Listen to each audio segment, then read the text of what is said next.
Hey, what's up, guys? This is Miki. I'm recording this fucking intro after the fact because I listened to the actual podcast and I could not find an actual, clear, concise intro to let you know who we are and what we're going to be talking about today.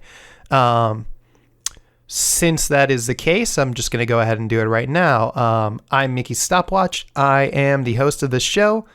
I'm running it together with my brother, Xelloss. You'll hear from him in a moment.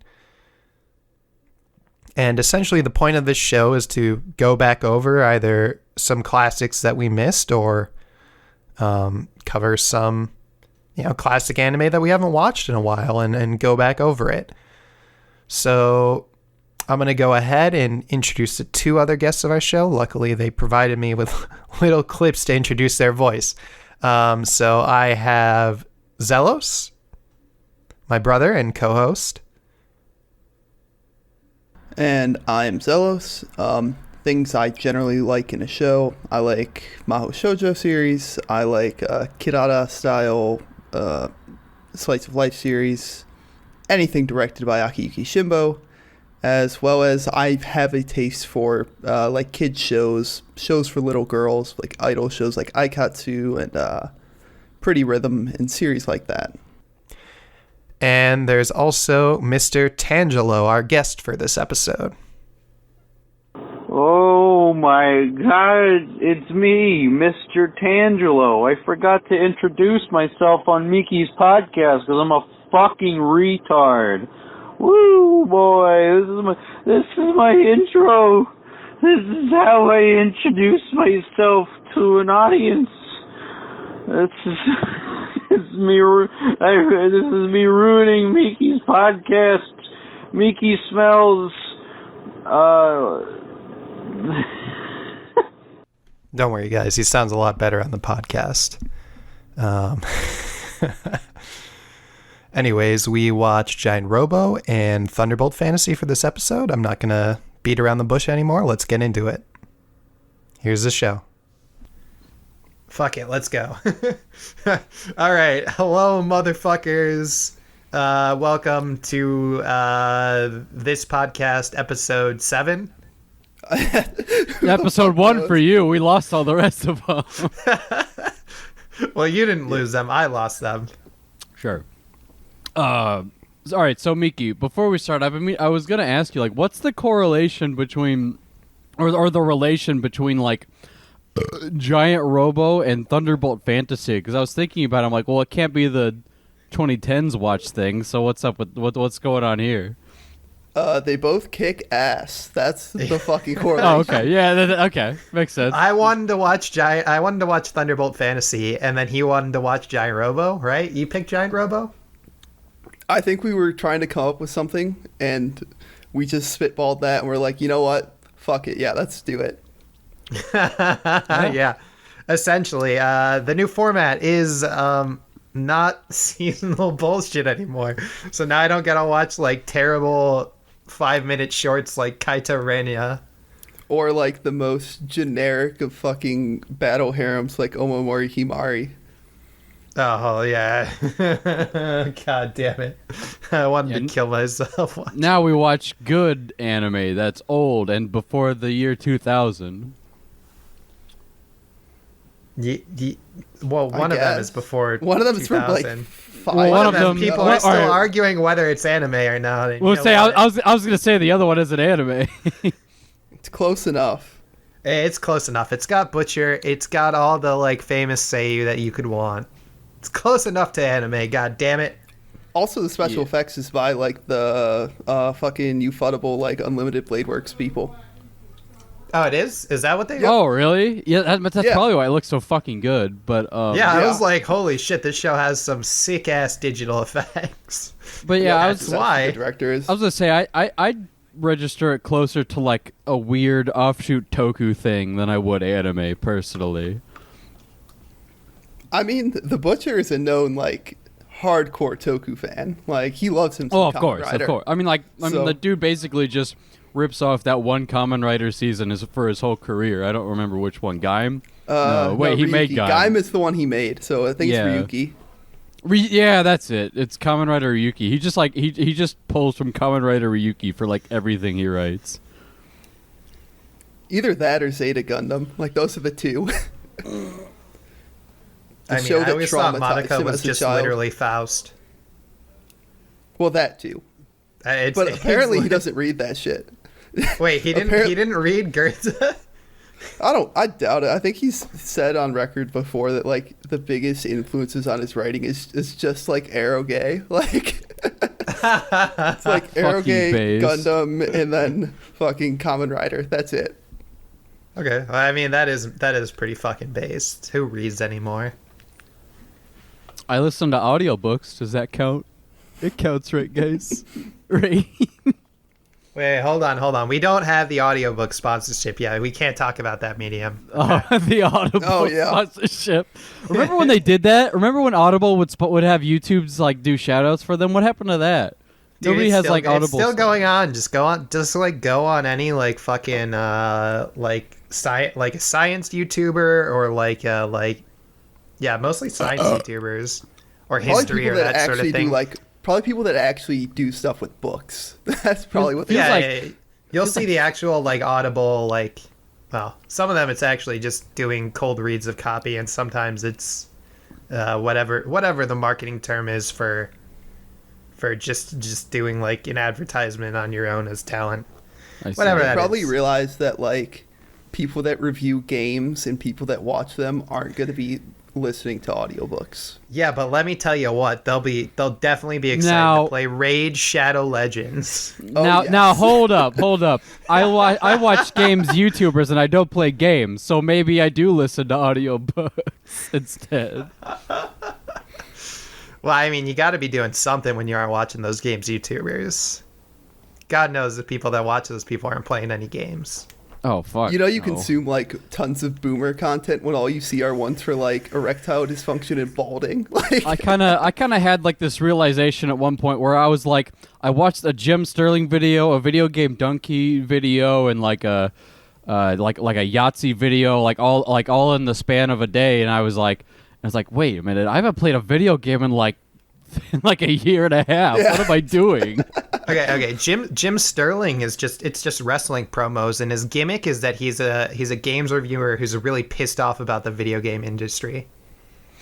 I mean, for good reason. And also, isn't he like he's actually a wrestler, isn't he? Yeah, like, he is actually a wrestler. That's why I said that.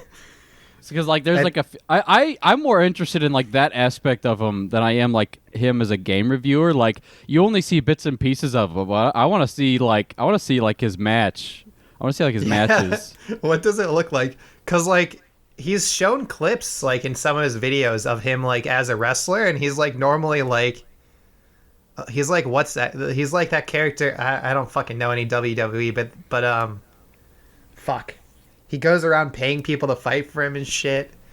They had a character like that at some point, right? I don't know. Wrestling bros. Wouldn't that be Ric Flair, maybe? Ric Flair's the money guy. Yeah, this is maybe. I'm sure some wrestling fag is seething hard as fuck at me right now. I don't know shit about wrestling. Don't worry, everyone turn this gonna off come already. After. Fucking Dakazu from Manga Machinations is gonna come after me when he finds out about it. Wrestling peaked in like 2008 when the Undertaker won the thing because it made my little brother cry because he really liked the other guy and it was awesome. I like the Undertaker. He ran up in his room and cried and I was like, "Yeah, Undertaker!" The only podcast about anime I ever watched is the fucking Broken Matt saga. What? I heard something about like trying to get this podcast back on the rails. Too bad. This podcast has no rails, has had no rails, and never will have any rails. Because I don't know how to put that shit in. We are free, open on the sea of consciousness. Oh, unless we watch Railgun, then maybe there might be some rails. Is Railgun good?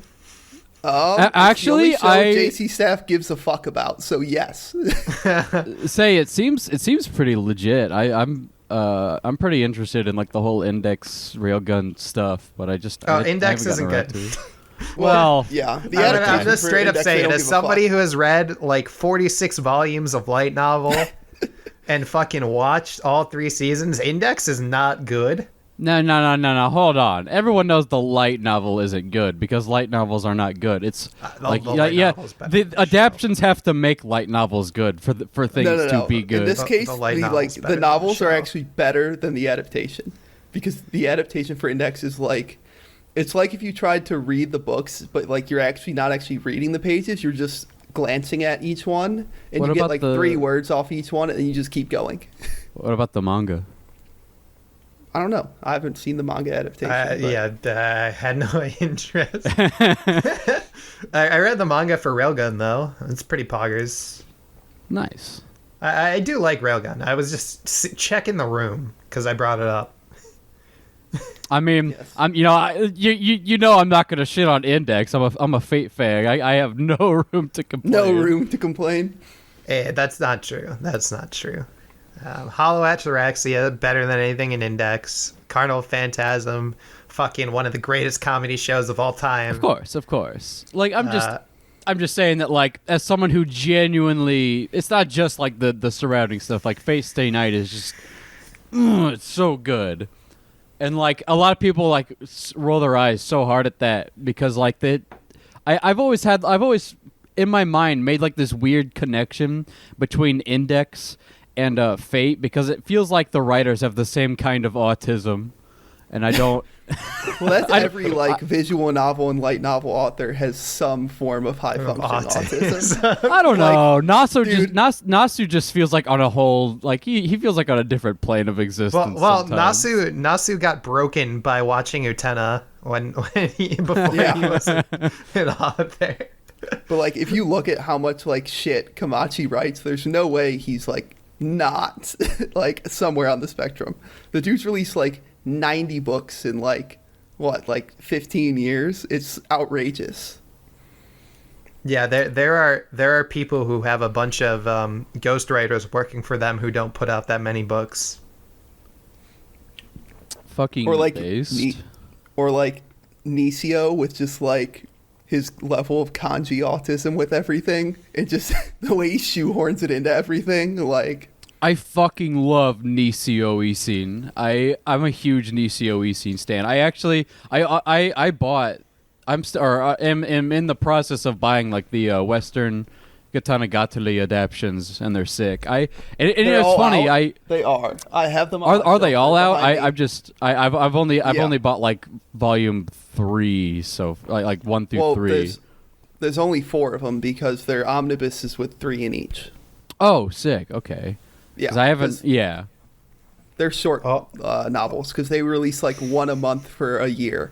That's actually how he released the books too. It's not just the adaptation. That's what he did. Which is not. It's funny because like I've always been more a fan of Nisio Isin's. Like I've always been a bigger fan of Katana Gatari than I was Monogatari, but I need to really give. Go ahead. I mean, I'm just a fan of Tatsuya Ishii. So, well, and Shaft in general, obviously. But I can definitely feel being a fan of like Katana Gatari over all of Monogatari. I can't say I'm a fan of it over all of it. It's just that like I haven't really like sunk my teeth into Monogatari yet. I'll get to it. It's a big it's like that big like, oh, I need to do that soon kind of deal.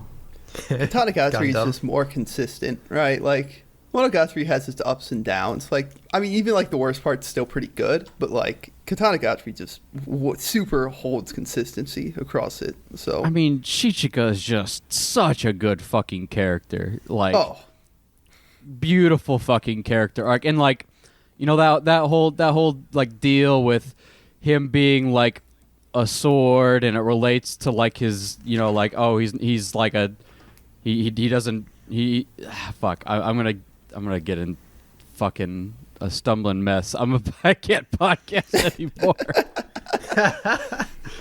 Oh, I forgot. Oh no! All right. Oh no! are you trying to think how we segue back into it? I don't. I'm not even gonna like try and segue us back into the. Are you actual guys? show. How'd But, you guys feel about I mean, giant all I was Gorg? gonna say. I was gonna. We'll come back to that. Hold on. I just need to say I would love to read literally anything by Nisio Isin, but the only stuff I buy to read is fucking Yuri mangas, so I'm doomed. It's all doomed, man. Anyways, giant fucking Gorg, by the way. How is Yeah. giant Gorg, Tangelo? Yes. Okay, honestly, it's pretty sick. Actually, it's literally just Johnny Quest but with mechs, because like the plot is like this kid's dad dies in like a car accident, and like he goes to America to live with this scientist guy who was friends with his dad. And the scientist guy is researching like this deep state conspiracy shit about like, you know, like some island that popped up on the coast of America or something. So, but like no, it's cool. It's cool because like it's set in America so far where I was at. I think they're gonna leave it eventually, but like and you really get to see like the grimy, dirty side of America. Like he's in like the slums and it looks like fucking like it looks like a Rocky movie or something. Like everything's dirty and he gets fucking robbed on the subway and like the buildings are dilapidated and shitty and then like they like, you know, basically go on like a road trip and you see like the Grand Canyon and Vegas and shit. It's pretty cool. And yeah, it's sick. It has the fucking the animation director from the original Gundam is the director for it. The composer for Lodoss War is the composer for this. Let's see. So it's a Sunrise original work from the mid '80s. It's Okay, yeah. So Okay. when Sunrise original works still meant something. Yes. yeah. So like it's Well, kind it of still means something. It just means the opposite. It generally does mean the opposite. It's just that, like, you know, man, it's got like a flat 7 on Mal, and I just think that's criminal from what I saw. The first 3 episodes are pretty fun. I would watch more of it. I mean, Yasuhiko and Mitsuo Hagida that's enough for me. Yeah. That is quite honestly enough for me to be interested in it. The mech design's fucking cool too, and I think it works similarly to like Giant Robo, where like he doesn't pilot it; it's just like he just tells it what to do. Oh, it's standard super robot stuff. Yeah. Well, it's just I just thought that was cool. Yeah, because it's after a certain point that you always get in the robot. Like before that, like the robots were just some of those super robots. They're just sentient creatures. like Robo is. But that's what I kind of found interesting about this is because like obviously mecha is never like about the mechs, but like, you know, like this is like so detached from even like the appeal of a normal mecha series because like I got like I feel like almost half a core in and I didn't even see fucking Giant Gorg yet. Like they hadn't even got to it. like it was literally just Johnny Quest. It sounds pretty pug though. I ain't gonna lie. Dude, it is fucking pug. I guarantee it. Hell yeah. I think I have it downloaded. But you weren't supposed to watch Giant Gorg. I fucking thought. Yeah, Miki was like, yeah, watch Giant Robo, and like, and you know, this is like 3 months out from this recording, and I said, okay, I'll get on that. And about like 2 months later, I was like, oh yeah, I was supposed to watch something like, what was it, Giant Gorg? Yeah, I'll watch Giant Gorg. Well, we had that little interlude. I mean, do you have anything else to say about Giant Gorg? Not necessarily. Like, hilarious scene or something that sticks out to you? You know, let's sell this to all like 5 people who listen to this out of obligation. Well, I mean, if you want to see some fucking racist interpretations of black people, it's got a whole lot of that. So, other than that, though, I mean, like I basically think I sold it pretty good.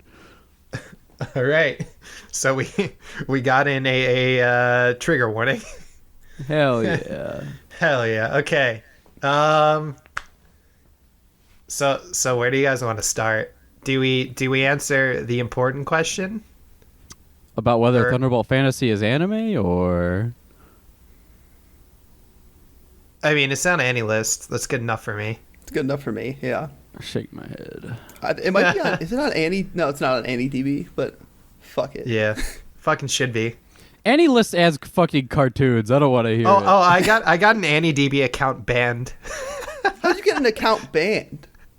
Because I fucking shat on a mod for saying some stupid shit. I literally made an account just to do that. I don't even remember what it was on or about. And I was just like, called him out. I'm like, you're just being a dumb piece of shit here, man. I feel like this is a consistent Miki. This is a Miki joint here. Like you did that with Digi too. You called Digi like would you call her a third rate social philosopher or something, and she blocked you? Yeah. I got the middle finger. Even better. I wasn't even blocked. Based. Hella based, my dude. Yeah, so I don't think it was about not having Thunderbolt Fantasy on the site. I think it was like, fuck, what even was it? Whatever. They probably Whatever. said It was some whack like shit a about year it, ago kinda. now. I mean, I wish Thunderbolt Fantasy was on Mal just so I could like rate it and stuff. But like, I don't think I would actually agree with that decision that it's anime. Well, I didn't say it is anime. I said it was close enough. Close, yeah, close enough, I guess. But I mean, like I'd say that Tokusatsu is kind of close enough. Nobody's gonna agree with that. I mean, I'll just show myself out. I mean, if you just want to make like a statement that it's general weeb shit, obviously, but it's Yeah. like, I mean, Toku's pretty broad too. Like, Yeah, like I mean, Toku- Godzilla films are Toku. Like, it's like once you start broadening it out like that, it's like, well, it's not even anime anymore. It's just. I mean, I'm like talking about otaku stuff shit. like Kamen Rider and Sentai shows and the stuff that Toku fans normally go around talking about. Kaiketsu Zubat. Anybody? Just me? Okay. Literally just you. Yeah, baby. It sounds like we're talking about Thunderbolt Fantasy. Then. yep. It was decided for me. All right. So let's see here. So just to like give you guys some context of what's going on in Thunderbolt Fantasy, the land is cloaked in deepest blue, shadows of eagles across the moon. And I'm not Yep. going any further because it's just like lazy copy pasta. It's just yeah.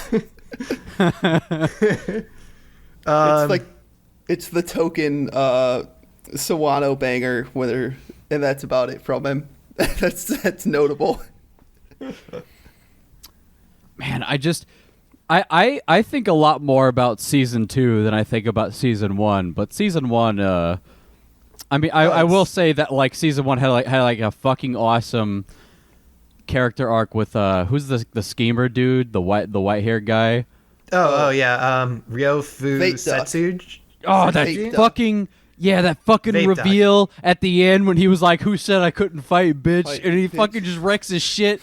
God Oh, damn, yes. I jacked my fucking dick like 8 times. Okay, so how do I explain?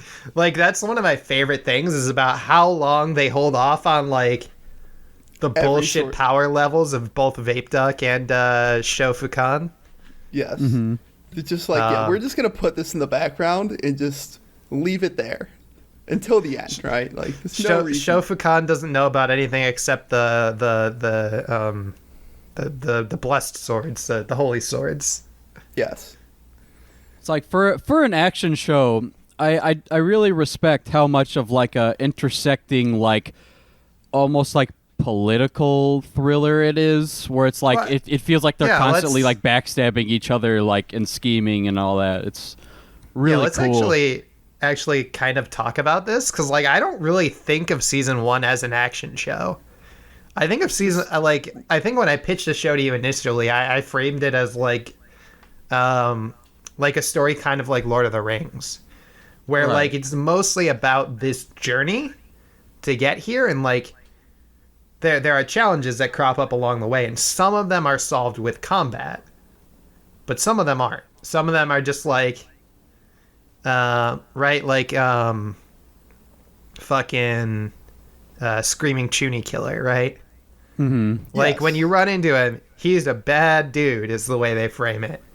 And so you're like, all right, Show's gonna fight him, Show's gonna kill him, they'll get the fucking thing. And we are not allowed to have that because No, of but- Vape Duck. Yeah, well, that's what's cool is that like if I remember correctly, doesn't like the what's his face trick him into fighting the main bad guy, and he's like, okay, well, I'll get this guy to kill him, you know? Or is Yeah, it the other way around? I don't remember. Okay, I mean, well, let's just like let's actually set up what this series is. Oh yeah. Instead of still just talking about random plot points, which is what I was trying to segue into, and I was taken back over. I mean, okay. Yeah, no, like, yeah, it's like a fantasy series, kind of like Lord of the Rings. There's a MacGuffin. The MacGuffin can't fall into the hands of the bad dude. So we go on this big journey about swords. You know, it's all about swords. But like, it's just really good writing from a butcher. I Like feel a ton like of memorable I feel like characters. I feel like a way better way to like sell people on this show is less on like the merits of the writing, which is, you know, like the writing is fantastic. Don't get me wrong, but I think Well, like what's I really was going to gonna- I draw was people gonna- is I was like gonna the talk gimmick about of the characters.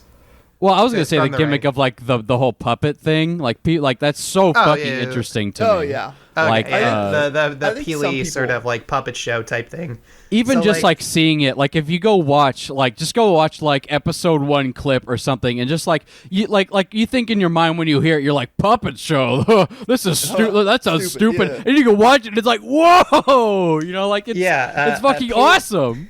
Yeah, Peely is like a hyper specialized Taiwanese puppet, not animation studio, but like live action. Yeah, it's kind of like anime. It's kind of it's like stop motion done in real time. Well, it's all very. All right, it's all literally filmed- just like they do a puppet show, but they add like a bunch of like special effects and cinematography and shit over it, so that way Yeah. it looks like it's like an they're actually also- impressive fight scene when they do it. Yeah, but they're also like these really intricate, really like gorgeous looking puppets with a lot Oh, of yeah. like They're like 3 feet tall puppets. Like they're big ass Yeah. puppets. These are not small. And like the way they do it is they have them. They'll like they kind of use traditional action effects. So they'll like put them on like wires and throw them, and like have them do flips and shit. Like that's how they do that shit. I think a So requirement to cool. work there is that you have like a pathological hatred of puppets for the amount that you're going to destroy. Like, the fucking like Mook puppet destruction is astronomical. Like.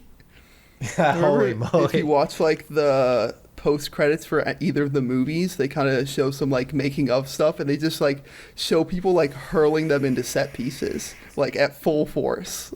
Like that's the way they're doing this shit. It's nuts. It's fucking, especially like with how intricate these designs are. Like the costumes and stuff are fucking crazy. They look like they kind of look like really old school Final Fantasy characters or something. It's really Oh cool. yeah. They're That's all designed by Nitro Plus people. They're all like hired out Really? by Nitro Plus to design them, and they're kind of told like, "Hey, go all out, like flowing hair, flowing robes, because this is live action. You can do this, like as opposed to animation." This to would be a animation total where bitch. doing Like, that sort of like effects is actually really difficult and rough on animators, and especially in the yeah. when you have unequal skill amongst animators. Yeah, so I'm pretty sure they like the really intricate ones. Like once they're like done with them, they actually sell them off. I think the big bad Betsu 10 guy, his sold for like $5,000 or something. Like God it's damn, nuts. I totally would have bought that Oh, monk dude from season 2. Oh hell yeah, that's a good Oh one. yeah, That guy's a fucking baller. peak Yeah. Earl Butcher character right there. It is like the most Era Butcher character you could dream of. Like, Yeah, but I just really hope that this style of like series and production really catches on. Like I hope other people jump on this wagon here. I think there's a real big draw. There's a potential draw for it. well, I mean, as far as I'm aware, Era Butcher's locked in for like 10 Yeah. years. Yeah, he's Good, locked in for a while. good. Season Fuck 3 is coming anime. soon, and I don't think he has any plans to go back. And as far as this goes, like Pilly's been doing this thing for like Pilly 30 has years or so. Like, yeah, and they do, there's like 20 or Yeah. 30. There's like 20 different shows they've done. Yeah, none of them are it's all fucking the same translated. series. It's all the same series. It's like Pilly Fantasy. There's like pseudo continuity between certain seasons, but like you think the power scaling in like Thunderbolt Fantasy is like off the rails. This is about average for like a Pilly series. They're apparently all like this. But this is what I'm saying though, is that like people like I would hope that like people outside of Pilly get into it and we get like sort of an industry going, not just these one guys doing all of it. Just, Yeah. I can definitely agree with the other that. thing That about just- this series is that it's kind of meant to be an intro to this kind of thing. It's meant Yeah. to be for anime watchers to kind of dip their toes in the water and see what this is like. With, you still kind of have very anime-esque, story progression at the end of the day. Yeah, But yeah. I you mean, have the mix of the two. yeah. So like, I think after like just how cool the puppet and the effects are, and like the production side of things, like, I mean, the next thing that stands out is just how fun it is to watch these characters, and it's not it's not just one of them or two of them. It's literally every character in the show is fucking Oh yeah, like wacky as hell. Yeah, the way they really move, campy. the way they move, like just in their like day-to-day interactions is so fucking like fun and cool. Like they do this thing where like when they talk, like they really like oversell it. Like they'll do like a motion of their hand where like they kind of twirl it in a So they, circle and like toss stick their it out. hair and like Yeah. it's like, They'll have- yes, it's they'll almost have- like a they'll have- super Josei melodrama, but like And like, as opposed to doing like reverse shot, they'll just have both puppets facing the camera, or they'll have one turn and face the camera. I noticed that this time through. There's like no reason for it other than these puppets are fucking cool and they want to show you their expressions. Well, you have to with puppets, because puppets have stone face, right? You can't change the facial expression, so you have to express it through other ways. So you have to have them over-exaggerate their actions, and the voice acting cast really has to sell it too. Like, But you know what that's I the mean other though, part. like the way the puppets are standing, their gestures, Yes, like, it's even it's like entirely the the way they stand or the way their head's tilted or like how they move, like it's all expressed through that, and the voice acting is sort of what I meant when I said expression. Yes. And I know we talked about it a lot, but like I cannot oversell how good these action scenes are. Like you are not ready for it. I guarantee you. Like you like anyone who has not like even heard of this stuff, like it's so good. I promise you. Just go watch like a fight scene or something. It's awesome. It's honestly better than most like so-called action animation sakuga. I swear to fucking God. Oh my god, yeah. Like, because I mean, it's not. You don't have to animate it. Like, it's so much easier. Yeah. But like from like a choreography like standpoint, like a lot of like the shonen like battle sakuga stuff is like, I'm fucking sorry. I'm sorry if I'm gonna offend anyone. But all the fucking like character movement in that thing, like the like having a fight scene that flows, that like has one move into the next, and you're moving through different environments, and you create kind of this this sort of story of the fight that's not just like, that just can't be summed up in like 3 seconds, is something that's like just lacking in a lot of anime, right?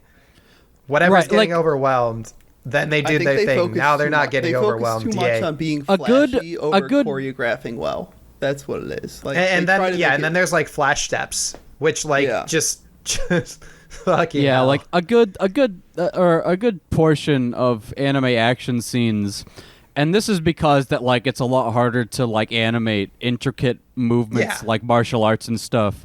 A lot of anime fight scenes are more about like really animating the shit out of like this one big wave of attack and like the collateral damage and like whoosh like the big explosion and all that, and like it looks nice, but it's nice to see a real change of pace, to see like some real fast-paced martial arts moves going on.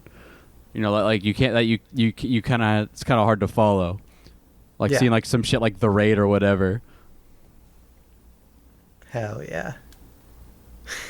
We just talked about production. I want to talk about how cool these characters are. God damn it. The characters are kick-ass, though. They really are. All right, so let's just get Tanya out of the way. She's all right. Yeah. She's kind literally of in the background most of the time. Well, I mean, she's literally there just to be like our like point of connection into this world. She's Frodo. Right? Yeah, exactly. She is not exactly the person who can fight. She's kind of useless. Well, she can fight. She just can't fight on the level of literally everyone else in the show. Yeah, she might be able to beat a Mook or two, but that's about it. Yeah. I would say my favorite character might be like the villain. He's so like he's a lot of fun. Yeah. Guy? Yeah, he is a ton of fun. Like his whole shtick, and then at the end where the turntables on our good buddy Vape Duck. Yeah. Oh yeah. Vape Duck. He's obviously him and his character interactions with the main guy, the sword guy. Like that's like iconic duo right there, and then you can tell that they knew they struck gold because they bring that dynamic back in the second season. Because I didn't expect, everyone, man.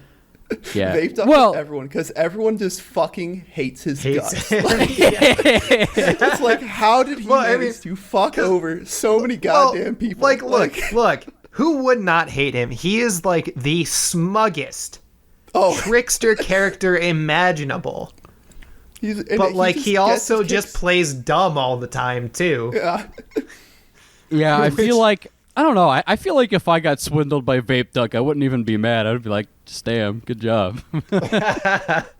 No, because he just fucks people over in like the most like egregious way to completely crush their lives into like a miserable pile of shit. Like that's what he does. Even people he likes, like Show, everyone. He fucks him over too.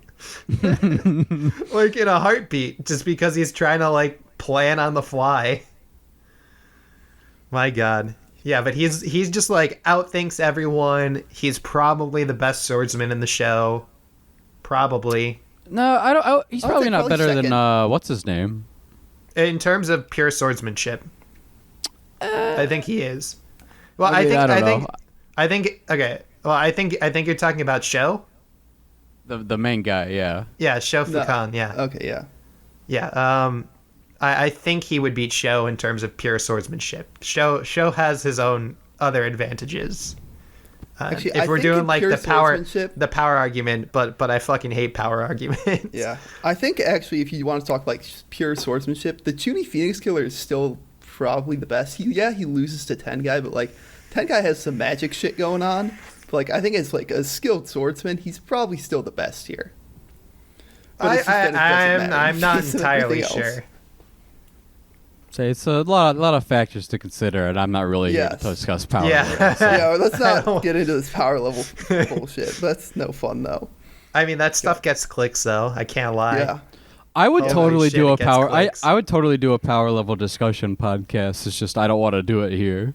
Yeah, let's actually talk about it. And we kind of touched on it, but Rio or Vape Duck is paired with our main character, a mysterious traveler from the south, from the west. It's from the. It's like there's like a it's from the big east. Mysterious country that like that people in this country aren't even sure that it exists because it's like on the other side of some like cursed forest or whatever. But it's like a desert. Yeah, or a desert. That's what it was. But then like but then I guess this guy just crossed it like it was nothing, and Yeah, so people I are would like, say it's more of like a wasteland than a desert. I think. Yeah, well, it's explained why it's so dangerous. Yeah. In the second season, and Yeah. why other people can. Well, that's something to get into for the second season. right. Yeah. Show is he's one of a kind. Like, he's a total like vagabond. He's a ruffian. He's not exactly. He's a lot like who's the director of the Hidden Fortress? Akira Kurosawa. Yeah, he's a lot like that character from that Kurosawa film, Bodyguard. The He's guy who's always played by Mifune. Yeah, Right? he's Mifune. Oh, I don't know, but Right? Am I remembering this correctly? yeah, he's literally just the main character from Yojimbo, but with superpowers. But so if you're into that, you'll be into this character. I love his the way he looks in contrast to everyone else. They really drive that point home of him being some wandering ruffian, because you see him, he's kind of in drab brown and beige colors, whereas everyone else is in this super ornate bright colors, bright blue, purples, reds, and everything like that. Mm-hmm. It's a very striking contrast. And the thing is that all the time he just could not give a fuck. Show does not give a fuck about what's going on. Well, to him, this is the politics of some foreign nation. I don't. Well, yeah, he doesn't really have reason to care at the end of the day. He's just well, we'll just see where this takes me at this point. I'm being dragged along with this, so yeah, because he's we'll just go. He's just looking for someone to watch his sword scroll or whatever. So he doesn't really give a shit about what's actually going on. He's just trying whoa, spoilers, my dude. Oh, was that not a plot point in season 1? I thought they revealed that in season 1. Well, they reveal the sword scroll, and they reveal why he fled his home country. Yeah, Seiyu. Mm-hmm. Is it Seiyu or? It's Seiyu. It's very. If you're wondering why we're having difficulty with all these names here, it's quite difficult because in the subtitles, it'll put them in pinyin, and then you'll have all the characters speaking in Japanese, and so you have to find subtitles that have all the names in Japanese, because it's just difficult to remember pinyin names and then associate them with how they're said in the show. Yes, so, that is the one point of contention with how did you guys watch this show? Did you guys pirate it or what? Because I watched it on Crunchyroll, and I the Crunchyroll subs were they didn't seem that way to me. It was I pirated this. Yeah. I think Crunchyroll changed it because I had I pirated it shortly after it came out. Because keep in mind, I would have pirated it. I don't know where to get this. It's on Ya. Is it? It's on Ya. Yeah. Okay. Dude, the Blu-rays are gorgeous, and my potato of a laptop can't run them because they're at 60 FPS. Or is it is it under the live action stuff? Yeah. I think some of them are, and some of them are under anime. It's a mixed bag. I think it was under anime when I downloaded it. Yeah, so you see, that's another site that partially agrees with me. Actually, wait, completely agrees with me, because it both put it under anime and not under anime. So there we are. Nya says it's close enough. Yeah, for some of them I had to download RAWs and then mucks in subs. Luckily the timing lines up, so that works. But too. Essentially, then these two go on a quest to stop Bet's Tengai, whose shtick is all that matters is strength, all that matters is a sword. I'm the best swordsman, so I should be in charge of everything. And he's just trying to bring that idea out. That is the stated goal of the whatever his group is. Right. Off. I see. I feel like it's kind of it's undervalued, or it's kind of reductionist to try to like sell these characters on the basis of like what their goals and motivations and stuff are, because like the real value of these characters is just like seeing them interact with each other. Yeah, exactly. It's their moment to moment interactions. Like Tenga on paper is really boring. It's just that like seeing him do his shtick, he's so fun. Like he's so over the top about it. When he's paired up against like Rio, or he's paired up against well, mostly Rio. Most of his scenes are with Rio. Or like show, he doesn't give a fuck while this guy's like boastful and over the top. It's good times. Yeah. Good times. Yeah, and I compare it to Lord of the Rings, because kind of like the general thing is they gotta collect. They go and they pick up all these different people with different backgrounds and skills, and in like very specific ways, and then they all go on a journey together to the enemy fortress to go recover. Well, recover. The MacGuffin. Whatever this thing. Yeah, the MacGuffin. Yeah. So he can't grab the Holy Sword. Yeah. Yes. Where the fuck does the term MacGuffin come from? I'm sorry if this is a detour. I just kind of had this realization. I don't know what that means. I knew this at one point, but now I do not remember. But it cropped up in like online discussion, I think. I think it's a TV tropes thing. Yeah, no, I'm sure it's a TV tropes thing, but like, don't open TV tropes in the middle of this podcast. You're going to be gone for the rest of it. Hitchcock. Okay. Fucking Hitchcock. But for just telling who credited one of his screenwriters with it. Okay. Interesting. So I guess it's like even older than that. Holy shit. Yeah, so term. Basically they have to go get the thing, and they all have different goals and desires, and it's all about them. Like, we haven't really talked much about like the side characters, like the bow dude and the demon lady. That's what I was trying to get to, Tang. Well, I'm sorry. I'm sorry. That's where we were headed. Shortly after Shell is like, fuck you guys, I'm out, we run into our first two side characters, right? And they're like super famous heroes. One of them is a guy with like a super big bow. He can shoot really far. He doesn't miss. And like his shtick is that like he shoots arrows way up in the air, and then he just like barehand fights people to get them where the arrows are gonna fall. It's cool. Their destiny to die to his bow. Yeah, exactly. And he has his buddy. He's just like that annoying like kid character. Well, wait. He's not famous. His like whole thing is he wants to be a famous hero. Yeah, he wants to be a famous hero. He wants to have like a weapon renowned throughout the land and a fighting style renowned throughout the land. And so, like, he's just in the company of all these people who are all famous for one thing or another. Except for, Tanhi. Yeah.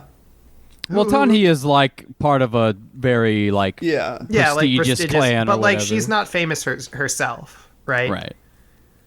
Whereas, like, Rio and fucking, and Betsu Tengai and fucking...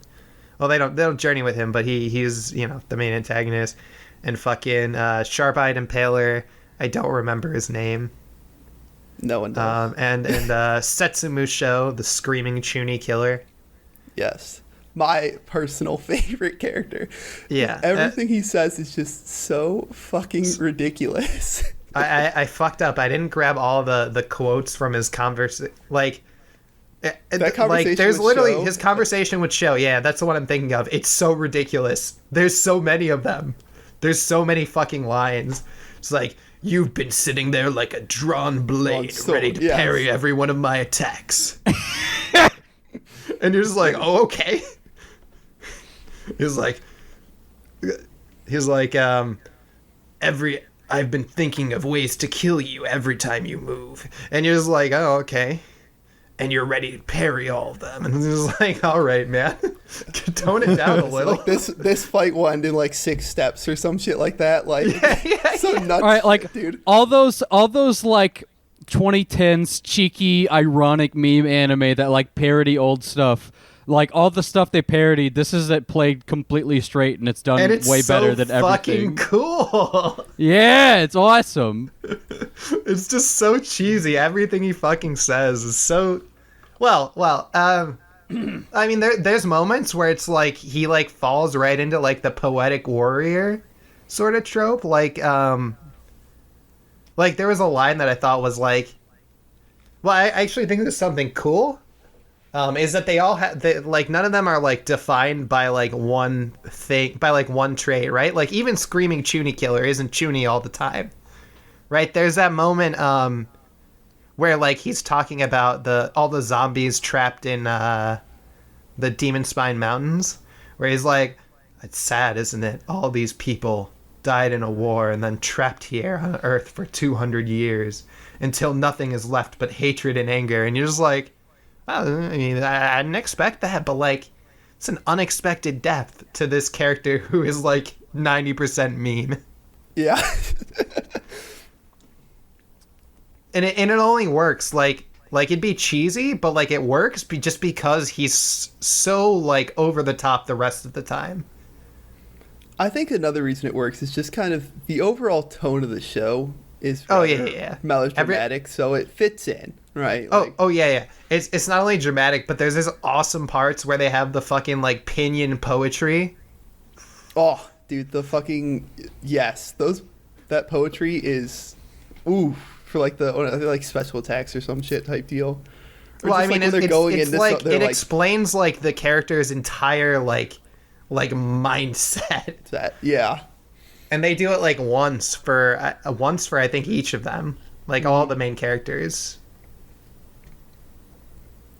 If I'm not mistaken. Yeah, they all get one. Does Rio get one? Or no, Vape Duck? I should just be consistent and call him Vape Duck. We call him Vape Duck. No, he doesn't, but because... Yeah, that's what I thought. Really, it's not really in character for him. Yeah, no, exactly. Like, he's the one person who doesn't really get one, but we get one for Bet's 10 Guy, we get one for K Guy, we get one for Sharp-Eyed Impaler,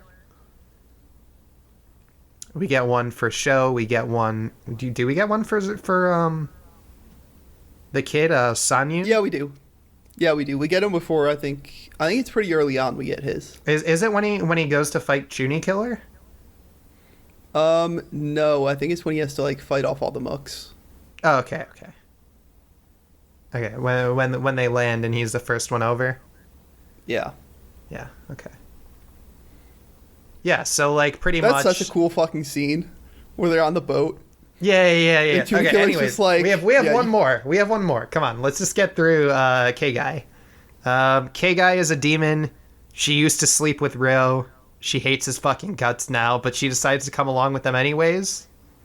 Because she wants to find out what's going on with this specific holy sword everybody's, worried about. Except for Sho.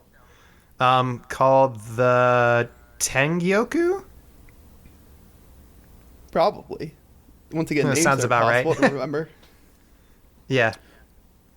Let me just say that one of my... I just wanted to point out one of my favorite scenes in this season, where it was... I think it's when Vape Duck was fighting Tenga or whatever, and there's this mechanic in the show where they have like these boomerangs that like called like skeleton demon birds to like come pick them up or whatever.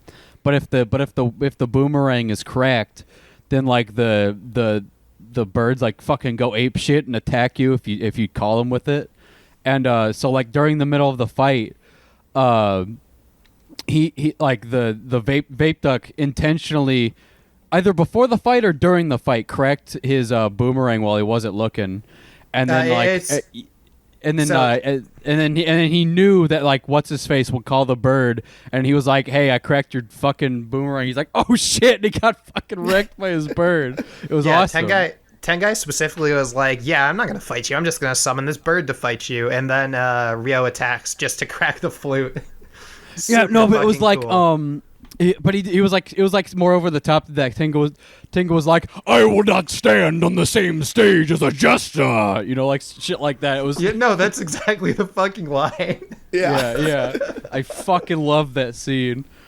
Oh my god, I just love like every scene that has like two of the over the top characters talking to each other. So like even Sanyu talking to like Sho, where we get the edgeless blade conversation. Oh, so poggers. What I love that shit name, dude.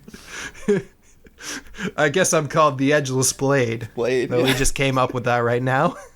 Like, okay. All right, my dude. And then there's like there's Sho like earnestly going to K-Guy to like try and find out what's going on. Like she's actually gonna give him an answer. Like he knows she's a demon. He knows she doesn't give a fuck. But he still goes to like try and find out what's going on with her. Or like the first, you know, when they first meet up with Chuny Killer, where like he confronts him and it's just Chuny Killer spouting all the Chuny lines and Sho being like, hey man, we don't have to fight. Like it doesn't have to happen. Our fighting was inevitable from the moment we crossed paths. He was like, oh, all right. Yeah, they do that thing where it's like, where, you know, like two like seasoned warriors are like feeling each other out just by looking at each other, and he's like, oh yeah, when you mentioned it earlier, he's like, you have no openings. I can't fucking. I've been trying to find an opening the whole time, but I can't do it. Or like, it's a sign of a third-rate swordsman to think that battles begin when swords are drawn. Yeah. We've been fighting this whole time. And he was like, oh, all right. Sure thing, my dude. Yeah, I mean, just him in any scene is fucking incredible and priceless. What else is a fucking incredible scene? The scene where they trick the Chuny Killer into fighting Tenga, I think. He's not tricked. He chooses to fight Tengai. Yeah, that was it. He's like, Ro, you're trapped. Hell yeah, I finally have you. Hold on while I kill the strongest fucking guy in the room. Yeah. Now I remember. Yeah, that whole scene was poggers as fuck. Hell yeah.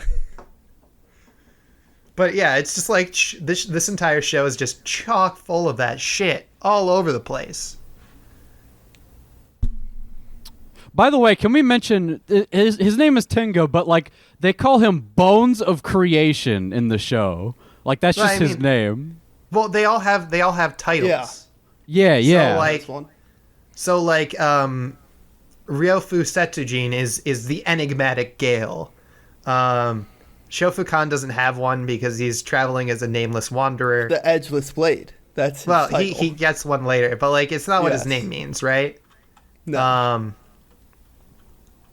I don't remember what the other guy's name is.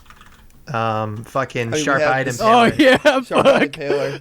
I'm looking at the scene right now on YouTube. Every line is so poggers. The screaming Phoenix Killer does not ask questions with words. Fuck yeah, dude. Yeah, there's a screaming Phoenix Killer who just, I mean, incredible name. Do we get one for K-Guy? It's like the Weeping Knight, something like that. The Knight's Lament.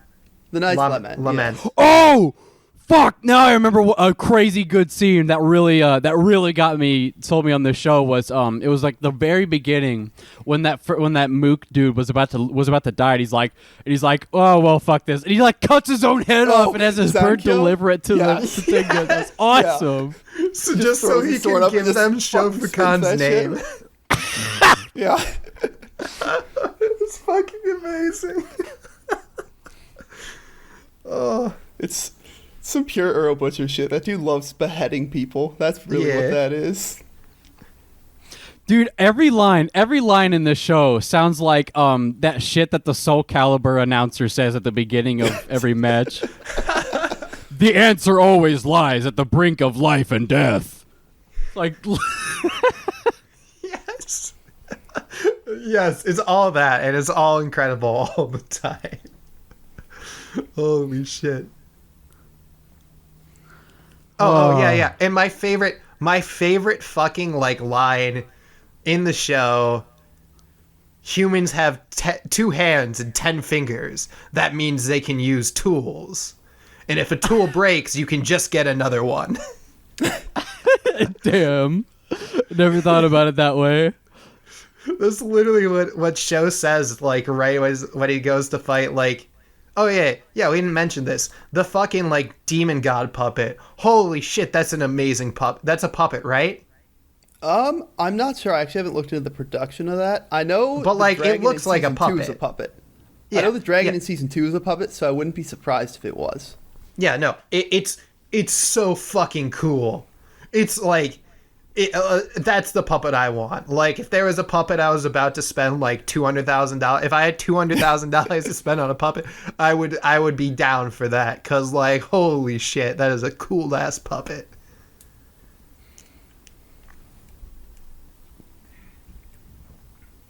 Yeah, and that's I don't know. Do we have anything else to say about Thunderbolt Fantasy? Where are we gonna watch talk about it? the movie? The first. Oh movie? yeah. We can talk about the movie. I want to make sure we cover everything we have to say about the show. Like, yeah. I mean, it's just a fun ass like.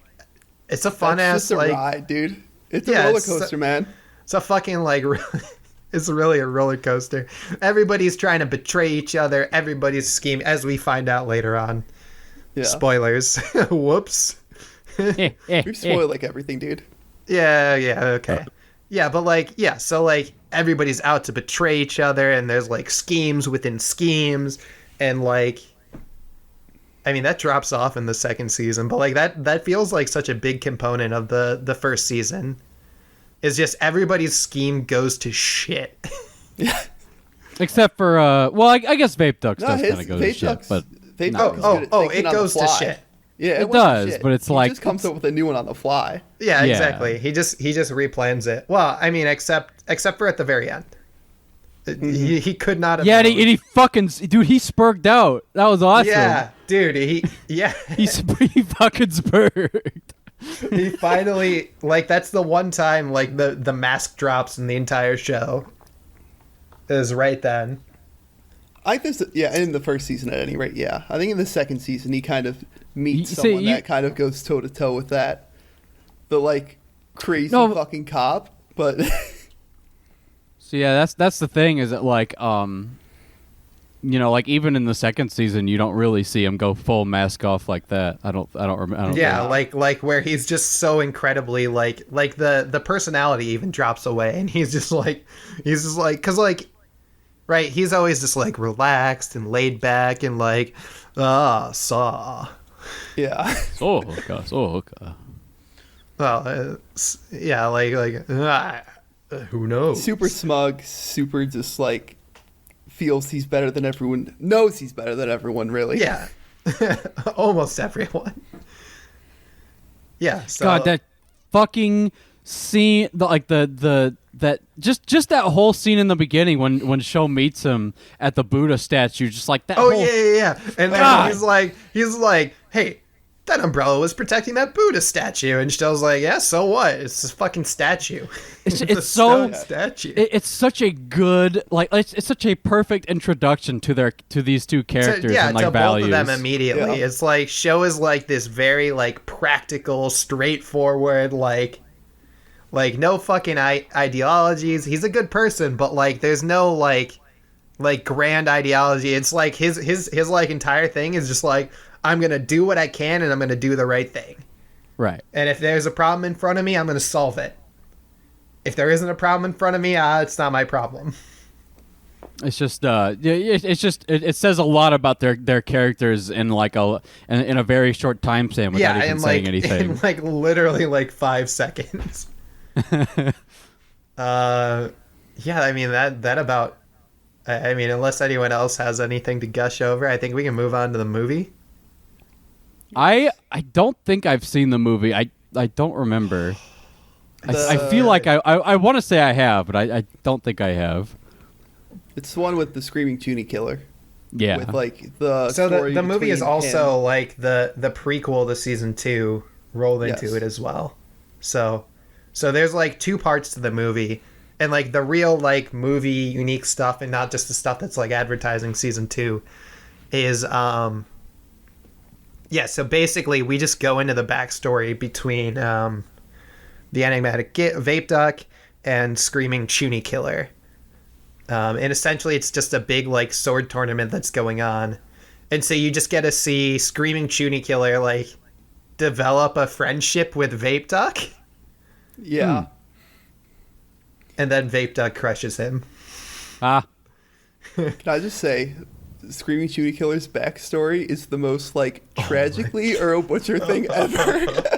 It's like there were noisy birds that day, the kind of birds that never happen when like good things happen, and like the fucking like bloodbath that occurs when he's born. Like his mother dies while giving birth, and then like all the fucking midwives just start bickering and like arguing, and then just immediately start killing each other. It's just, you just see like the blood pouring down the walls.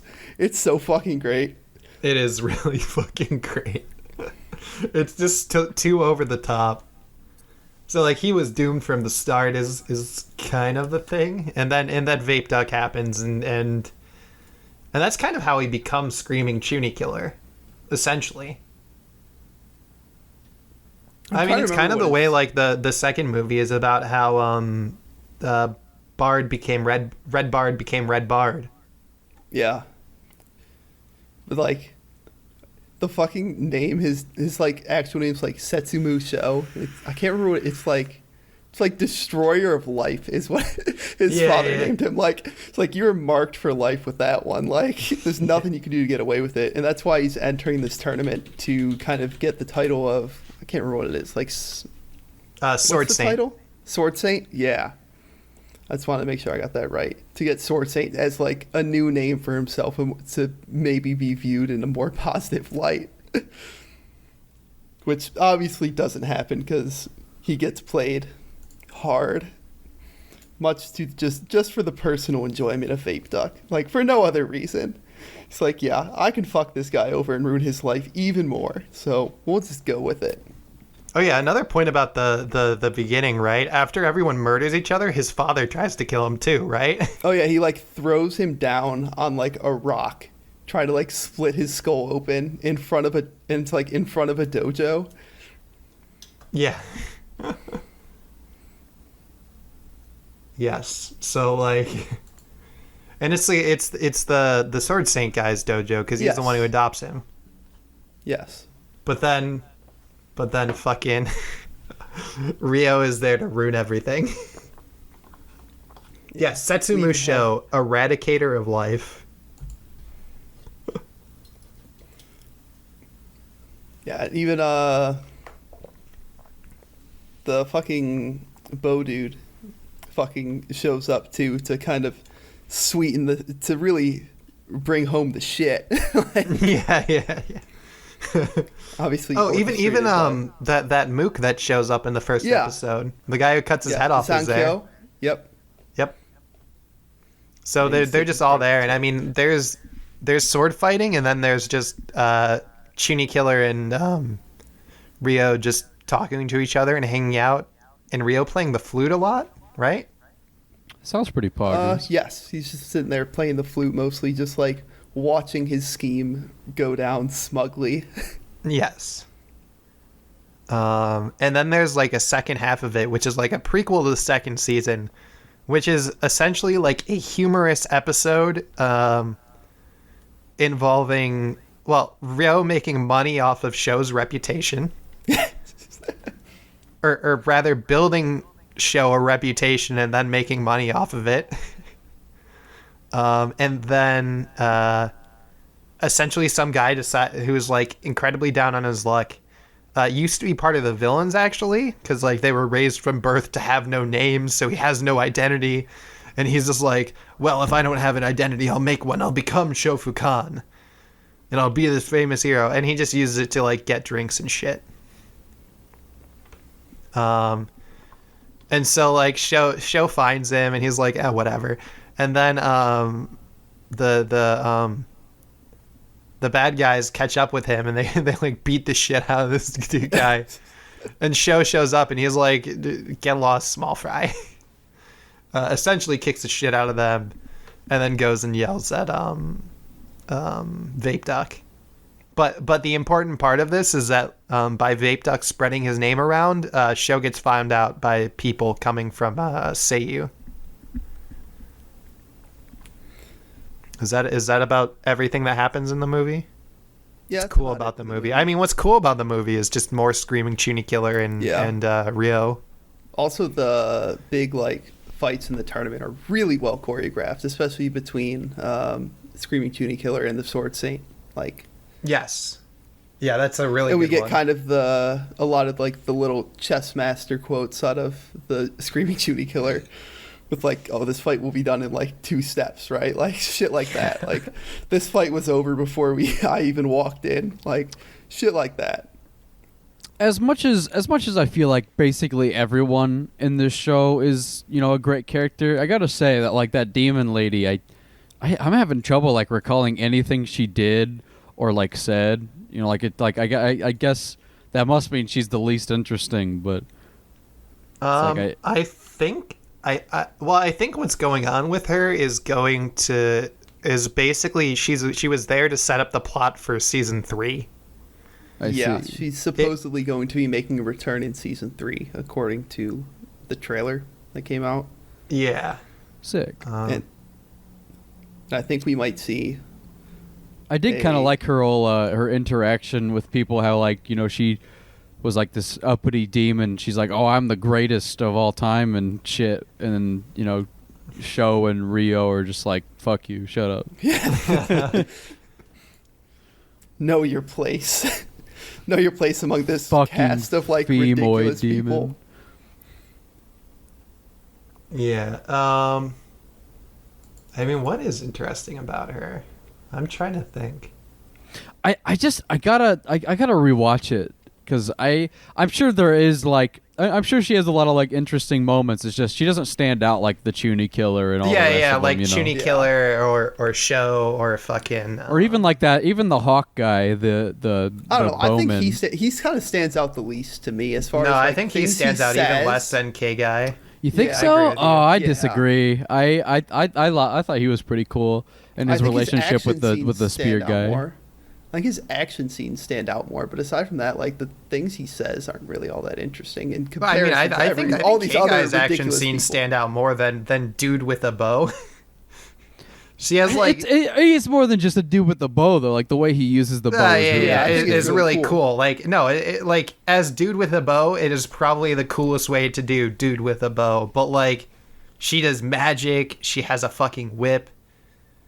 I mean, like Her army of just zombies. sort of like as like I mean, I guess what she does is interesting is being a character that's just wholly alien to human experience.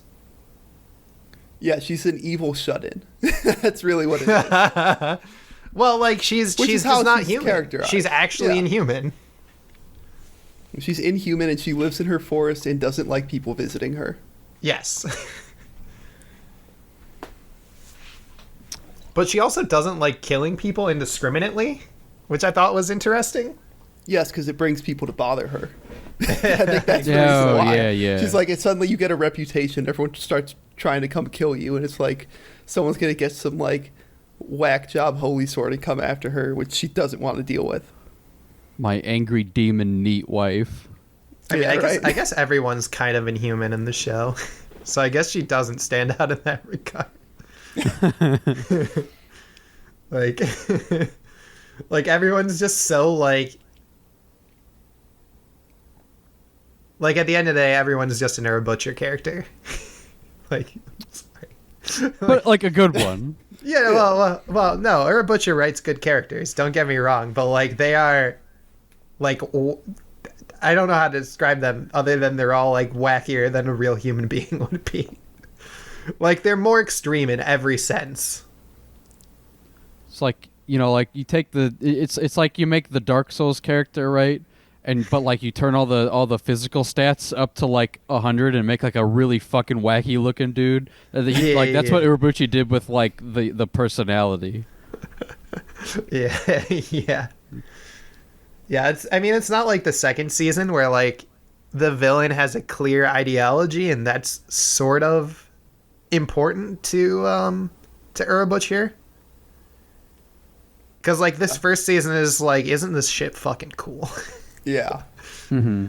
I think the way you put it is like it's a way for people to get into Peely fantasy in the first season is like very much what it is. Yeah, I think I wouldn't say the monk dude in the second season is my favorite, but 7 Blasphemous Deaths is such an amazing character. Oh, she is so good. Yes, I'm just gonna say character. I don't want to spoil it, I guess, but God, so fucking ridiculous. 7 Blasphemous Death, is that the sword? Yeah. Yeah, That's the sword. Well, wait, her relationship with the monk is so It's awesome. fun and cool and interesting. I love that. I love that dynamic. Yes. But we'll not get into that right now. Voiced by Aoi Yuki, does a phenomenal job. So, actually, like all of these voice actors and all these Seiyu just do phenomenal. Yeah, jobs, you can't go wrong when your starting point is Suabe. Yeah, Junichi Suabe nails Shofukan. I mean, he'll nail anything you put him in. Yeah, and his voice is just glorious. It is like, it's my second favorite Seiyu to I just want to hear him talk. I don't even have it. I don't need it translated. I don't care. It doesn't matter. I just want to hear him talk. Like I just want to hear the Joj talk. Oh shit, that's it. That's who we need for a villain in season 3. We need some Joji Nakata up in this bitch. trying to think. Yeah, Season 3, when's that supposed to come out? Anytime soon? Or? sometime next year. Yeah. They finished filming back in the summer, like at the start of the summer, and obviously like current events, getting Seiyu to come record is very difficult. So my guess is that's what the delay is. Otherwise, if it weren't for that, it probably would have been in fall of this year, because that's kind of when they come out, like every 2 years in the fall, it seems, with like a movie in the middle. That makes sense. Past couple have been, so yeah. Shout out to Urobuchi for just doing this for like 6 years and having no plans on stopping. Yeah. Yeah, I mean, good. Honestly, like I would be completely content if he just like made this his life's work from now on and just didn't really do anime anymore. But I mean, which would be a shame, kind of, because I do really like his work on anime quite a bit. But like if this is the alternative, I'm down with it. I'm here for it. This. The most recent movie that came out around like Christmas last year had yes, Rie Kugimiya in that one, and she does a phenomenal job as like this super like smug, cruel princess. Like yes, like a straight up villain. Yes, and like unapologetically a villain. I mean, there's also, there's Toyama now, who's just kind of being a Toyama now character. Pretty much. We have Inoue Kikuko, 17 years old, doing the one role that she does, which is motherly roles. It's like when we only really barely touched on this, but I want to emphasize how like part of what's really cool about this show is that it's like really good at putting the characters in really interesting situations of like how they fight. So like and I not to spoil too much of season 2, but there's a really great scene in season 2 where they use the there's like some deal where like they can't look at the sword of the person they're fighting, right? So they use a different sword that turns people into like mindless zombies, and they turn Sho into a zombie to fight this lady, so that way he doesn't look at the sword and become intoxicated with it. Yes, it was really really creative and creative use of their what they got. Yeah, and it's not like they just pull the sword out of nowhere. No, like that sword is initially the problem for like it's a lot like a lot of build up too. 50 or 60% of the season. That's what you're worried about, is the mind control sword, and not the other mind control sword. Control sword, yeah. Yeah, and I mean, we mentioned voice actors, but I mean, how could we leave out Akira Ishida playing the monk? Oh yeah. Excellent fucking job from that guy. I mean, he doesn't not do an excellent job. Like, I mean, I think that's pretty fair. I don't think he's ever done a poor job of anything. I don't really follow voice actors much, so I can't Have say. you seen Rakugo? No, actually, I have not seen Okay, Rakugo. so when you've seen Rakugo, he's the old man in that. Okay. He's Kaoru in Eva. That's probably a pretty notable one. I'm sure I'll get on it eventually. That was like the show that came out that year where everyone like slept on it the whole year, and right at the end of the year, everyone's like, "Whoa, guys, did you see Rakugo Shinju? What the fuck are you doing?" Yeah, I mean, it's just like to me, like that is like the role that stands out the most, just because he has to show a ton of range in that role. Yeah. Yeah, just really good acting. The one that all stands over the out to place. me, I mean, I can't. It's a bit like hypocritical to me to say that would be the one that stands out to me, considering he did voice my namesake. So that's true. Slayer. He did voice Xelloss. So I'll take that one, but yeah, just phenomenal across the board, really. The number one Slayers fan. I'm sure I'm not the number one, but I'm probably up there. I do number still 6. look at that series realistically, as in like everything after Slayer's Next is pretty fucking bad. I mean, you're just being real about it. I mean, it'd be like someone who likes Gundam, and then they're like, yeah, most Gundam after like Turn A or Double Zeta or whatever the cutoff is. Well, people don't like Double Zeta, do they? People don't like. They like normal Zeta, right? Yes, people love Zeta, but people don't really like Double Zeta that much. Yeah, whichever one. But like Char's Counterattack comes out after Double Zeta, so like they're not going to say true. like. It's not like all of it is bad after a certain point. Yeah. And so like you still get the Unicorn OVAs in the 2000s. You still get 2010s. You still get after Unicorn, you get the Origin, which people love the shit out of. So. And then there's Gundam Thunderbolt, which just is the coolest soundtrack. Well, one of the coolest soundtracks in anime. Because we're talking about another one with a really cool soundtrack. Yeah, but like I think mainline Gundam is not. I mean, I don't think they're very big fans of like Reiken Gista and G, or Iron Blooded Orphans, or fucking Double O. Oh, what's that? Yeah, Double O or Seed Destiny. G Gundam. Yeah. Or like, what was that one like movie where they like, where Tomino like tried to kind of start it over again, but it came out and then everyone like was like, nah, this sucks. It was like a movie. It came out in like 1990 or something. Yeah, hold on. Yeah, I was gonna say 1990 Gundam. Ish.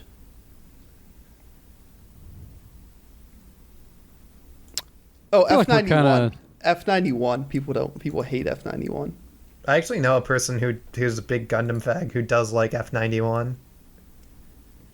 But he likes F91 and Victory Gundam, so he's unreliable. No. I mean, he's just very particular. Oh yeah, okay. I mean, I don't need to be like weird about it. Like you you are a mod with Darkonius. Oh yeah. He has mega autism. Like there's autism and then there's Darkonius.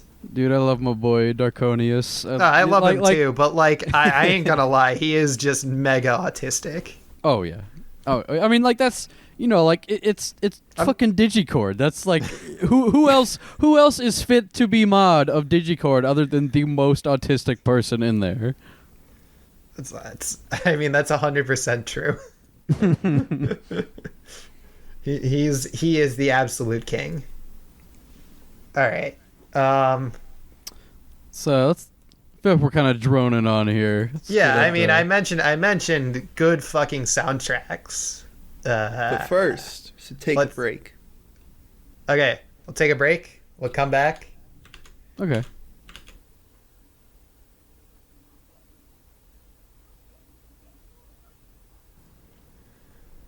All right, and we're back. Back from break.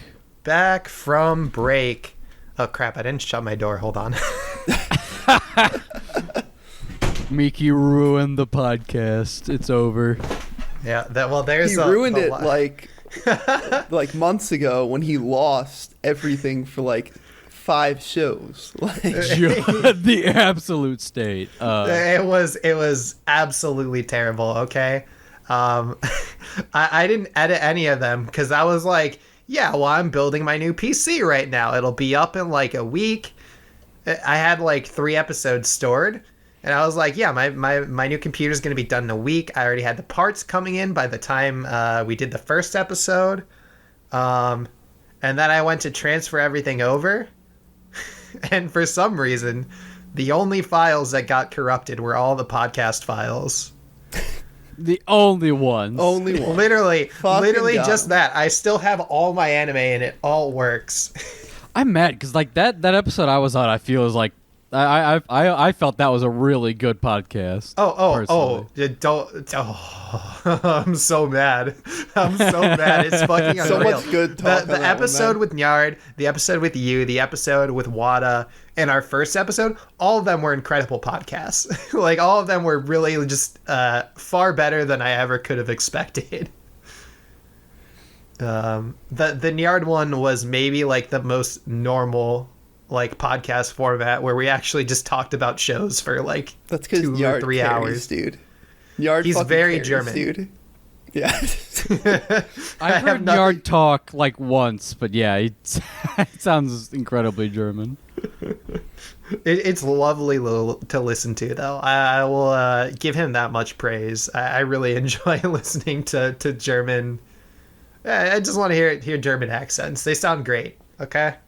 German accents are great. I'm not too big on like the German language. It sounds weird. I've never been a big fan of like hearing things in German. You know what I mean? Oh yeah. I can agree with that. So it's a weird sounding language. Yeah, I know how to say like one thing in German and well, the thing that my like polyglot French teacher, polymath, is that the word for people who speak a lot of language, or is it polyglot? I think it's polyglot. B-san. Oh yeah, the man. So like name dropping him.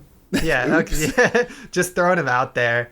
I'm like slowly gonna dox myself across these podcasts. Leave little hints. Maybe I'll edit that out. And we'll like I'll like do like B-san, A-san. But like the one thing he taught us how to say, like, because like he made fun of the German language. He was like, it just sounds so angry. It was like the one thing he taught us was how to say I love you, and this is probably gonna come out really badly, and Yard will probably shit on me for this, but I'm gonna do it anyways. Ich liebe nie.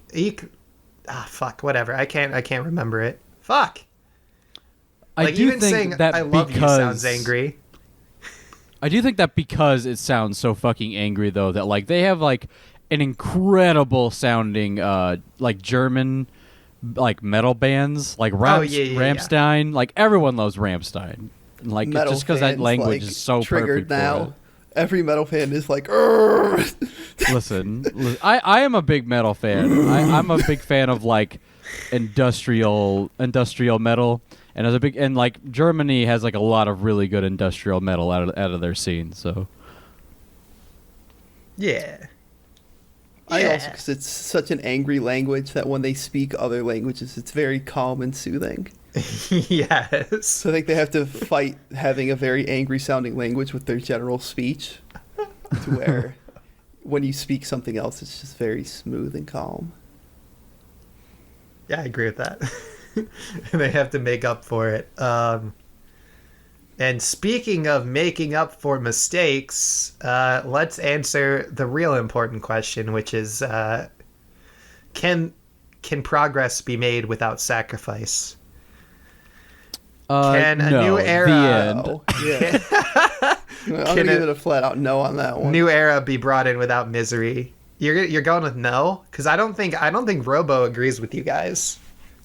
Robo might not agree with me, but my answer would be no, because regardless of whether you have to like sacrifice people or whatever, you're still sacrificing like exorbitant amounts of time and energy. So. Okay. I mean that's not exactly like it's not what they mean. What the show means I feel like I feel like it is an important factor that they just don't even care about. So it's fair. You got to spend time building stuff. Yeah, I mean, Giant Robo, easy, like... 10 out of 10. I mean, undeniable. It's, I mean, perfect. Top incredible. 5 anime of all time, like... It breached my top 10, I'm gonna be honest. Oh, it's great. Oh, we lost Craig! Oh, fuck, Craig died. Fuck Craig. Whatever. Whatever, fuck Craig anyways. Audacity, baby. Anyways. hold on. All right, hold on. I'm gonna go. We don't need him. I just need him for the sync. Right. Ha! That doesn't matter. Okay. He lost connection. But I'm not recording that channel. Yeah, I don't know, Craig. Anyways, before we were interrupted so rudely by my recording sync bot. Well, it's not mine. The recording sync bot abandoning us. I mean, fucking Giant Robo is just pure Kino every moment. Oh, dude. I mean, like the level of detail in the world and like just even like the small movements of the characters. It's just it's unparalleled. I mean, the fucking thing was made over like what 8 years. It's fucking it's gorgeous. The way it worked, the problem was there was delays in like the last 2 episodes, so it was supposed to be like 1 episode every 6 months, and then they just blew that shit on like the last 2 episodes. It was like a year and a half between like the 5th and the 6th episode, or like I think a year, and then like a year and a half between the 6th and the 7th episode is what happened. Just because people were so damn busy, because when you need to get Anno to do things, I mean, he's a busy man. So yeah, especially I gotta say it kicks off with Anoki animation too. Yep, that whole intro sequence is him. It's all him. Fucking yeah. What did you need to say? Oh no, I was gonna say like with the way the characters are designed, I was honestly kind of surprised because going into it, I was like, oh okay, this must be like a Tezuka thing or something, because like they really look kind of like a retooled like Tezuka designs and stuff. But well, that's the thing, because this guy, if I remember correctly, he was around at the same time as Tezuka and was just as popular at the time, but didn't. I mean that makes sense. I was just saying like I was really surprised that it wasn't Tezuka. This was a popular 60s manga, and as well as it got a Toku series by Toei, which is why it ends up as it did with. It amazingly, to be honest, is thank God for Toei doing that shit with Toku in the 60s, because otherwise this would not have happened. Mm-hmm. But the idea was to kind of keep things in that retro style. In this period, you have a lot of OVAs where they're kind of updating character designs from the 90s, stuff like Dirty Pair Flash, right? Mm-hmm.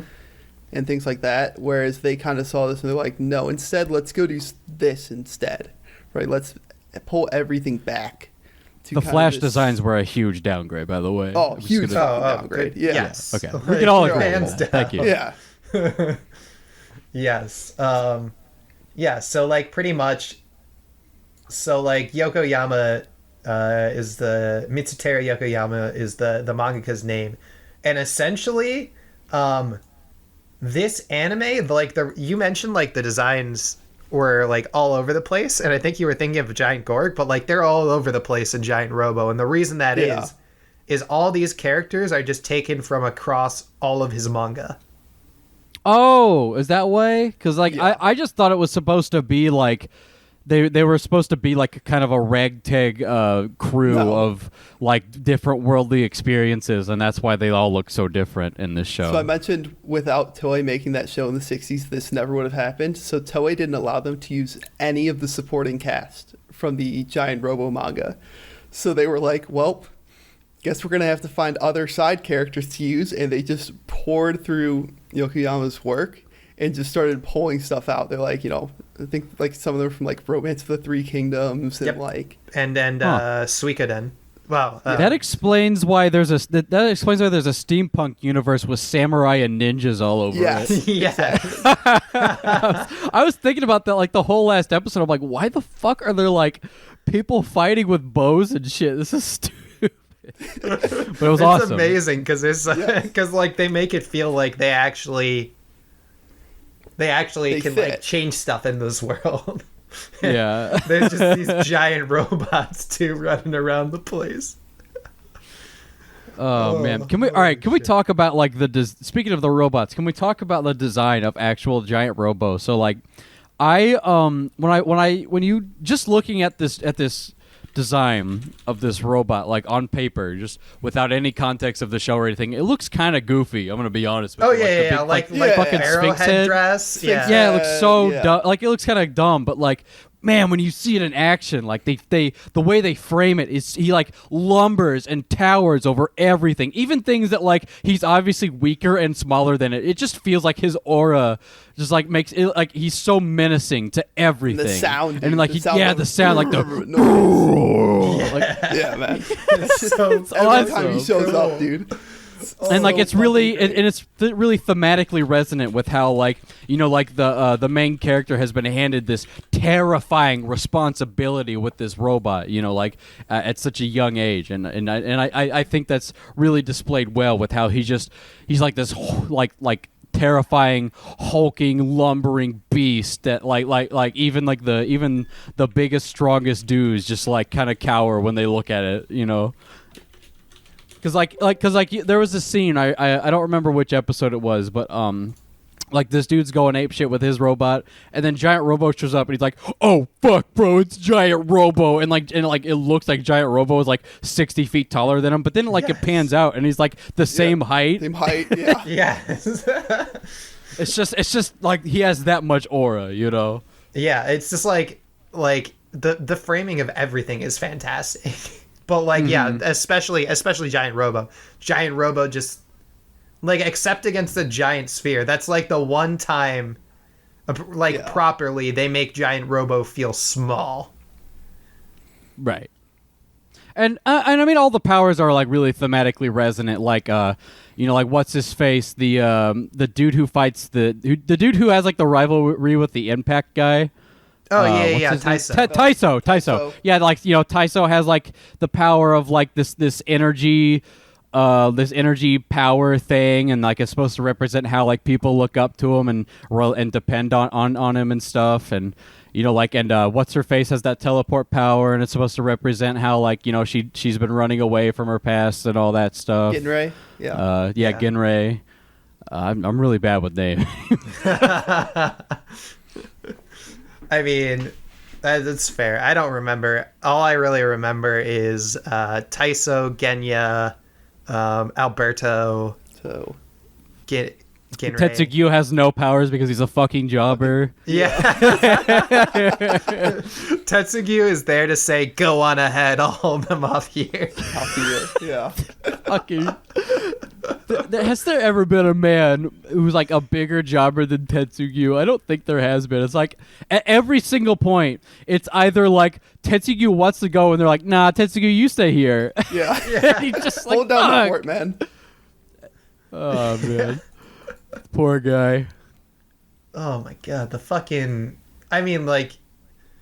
every level of this show is just... it's so sick. And then there's just, like, the contrast between Genya and Daisaku. Right? As, like, both of these people who are just left this terrible thing by their fathers, and they have no idea what to do with it. Yeah, like that... Oh, man, that scene at the end when he's like... like when he finally realizes everything, he's like, what would you have done, motherfucker? What would you have done? Oh, it was so good. Yeah, just as just the moment where the villain breaks. By the way, great fucking performance by my boy Tomokazu Seki on that one. Mwah. Perfect. Everything is perfect. Like, oh man, imagine being this guy, and then that scene, and like you're viewing that recording of your father, and he like that in that fucking moment when he like says, "Oh, I just want you and your sister to live a good life," and he looks over at his sister who he just fucking shot in the face. Oh, and half her body is missing too because she used up all her power to even get there. Yeah. I fucking God. The absolute state of this man. Yeah. Aren't you glad we did this today instead of yesterday, so you had time to finish it? Yeah. Yeah. Honestly, like, because that's what I told Miki. I was like, I was like, man, the show is just too beautiful to talk about unfinished. I have to finish it. Initially, you were like, yeah, like if you guys really need me to go, I can go. And I was like, hurriedly at the last moment, I was like, oh god, it looks like we may have to like push it back another day because like I don't want him not to finish. And then you were like, this show's too beautiful for me to finish. And I was like, all right, negotiations over. We're pushing the show. But like just on glorious. like beyond like basic details of like the storytelling, like on the production side, like what a fucking like monster dude, like staff they have. Damn. Yeah, like okay so chief director Imagawa, big mecha boy. I mean he's the G Gundam guy, right? Did he do G Gundam? Right?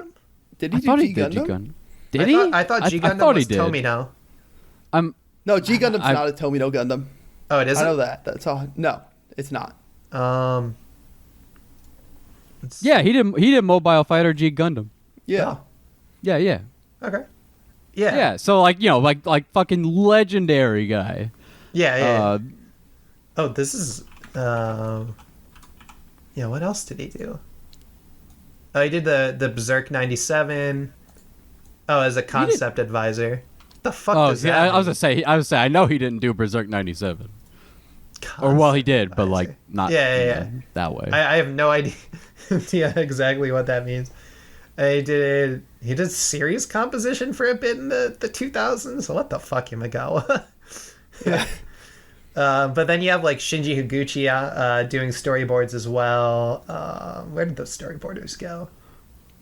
This lineup is really funny because you look at like it's like all this really old shit, and then right at the top it's like that fucking bartender show. Like, hell yeah!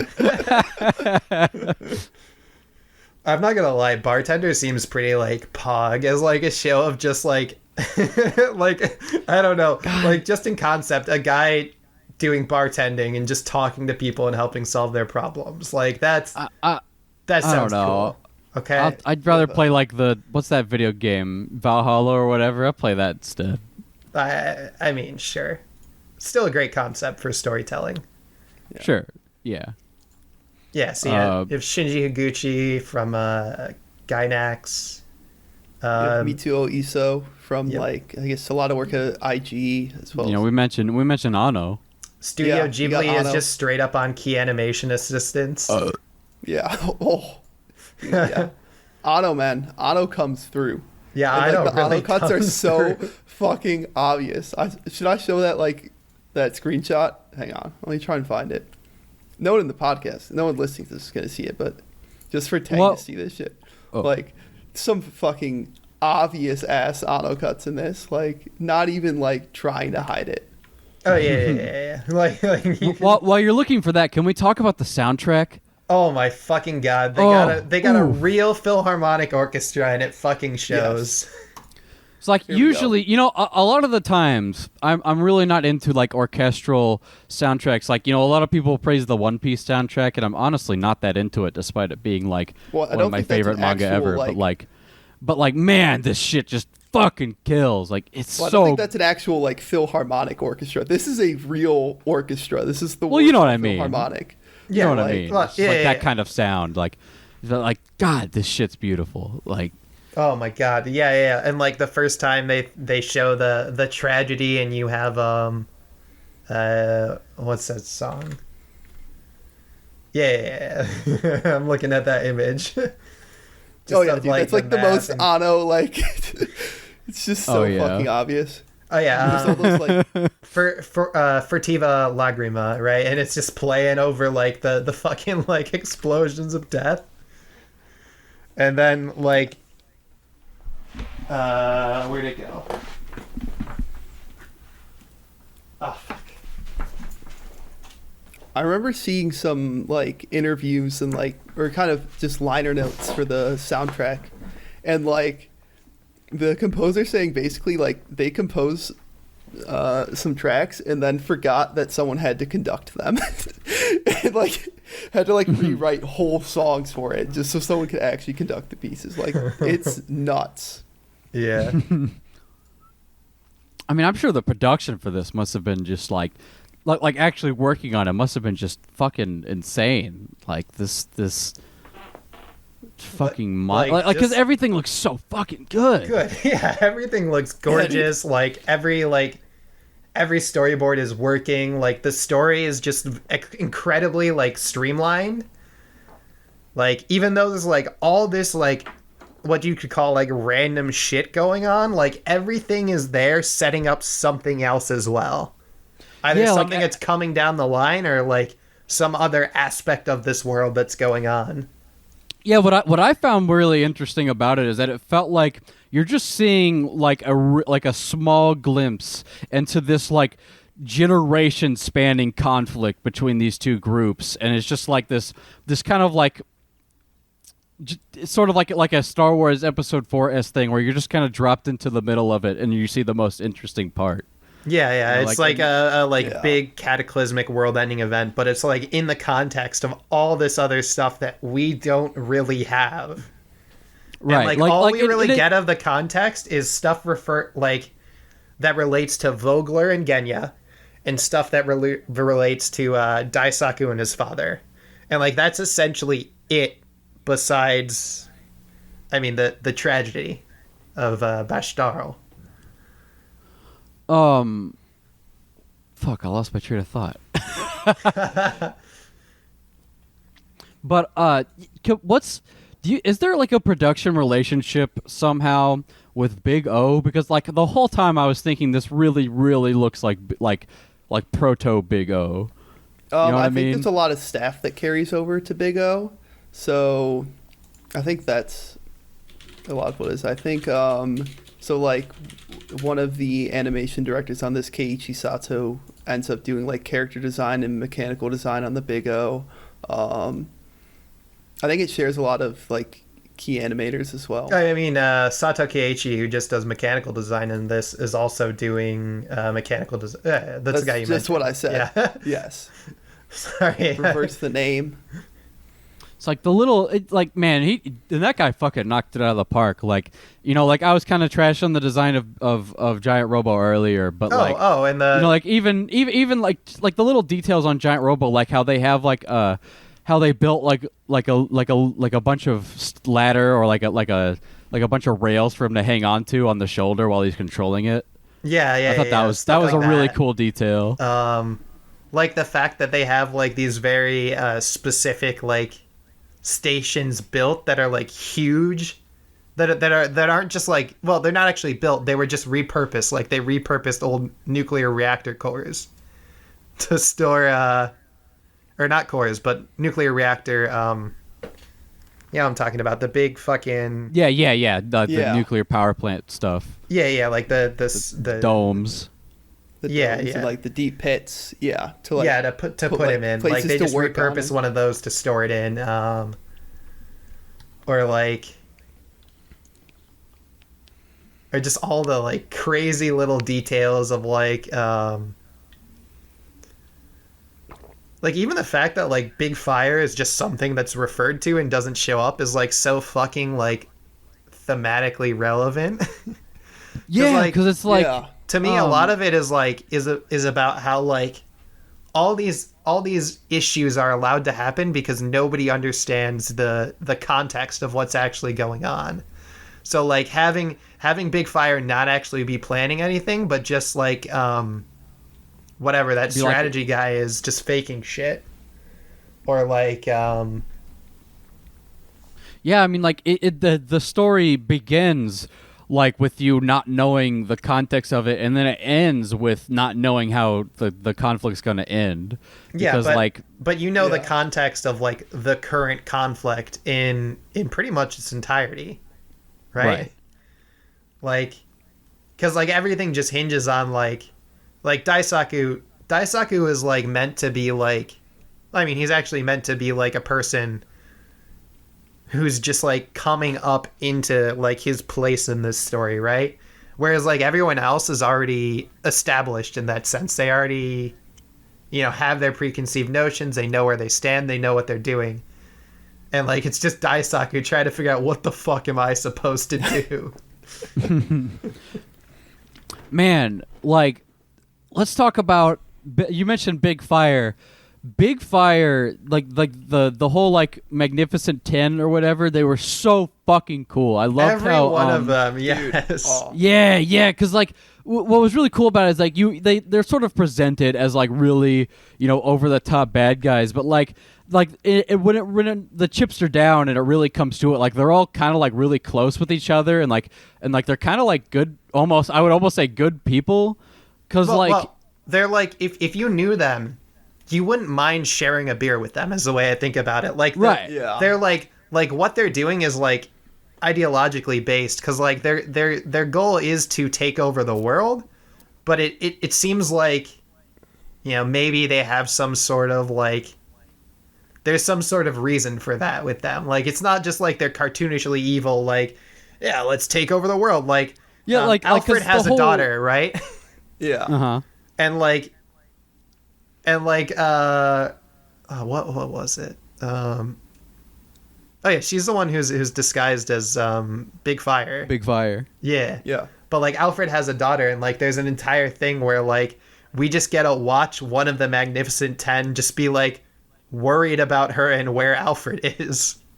Yeah, and that's like that was some of my favorite bits where like it was scenes where like the other Magnificent 10 would be in danger, and like they genuinely care about one another and like their company and stuff, and like they clearly have like long-standing professional relationships. Like Alfred and that one dude are like long time for or were they friends? I think they were brothers actually. Were they?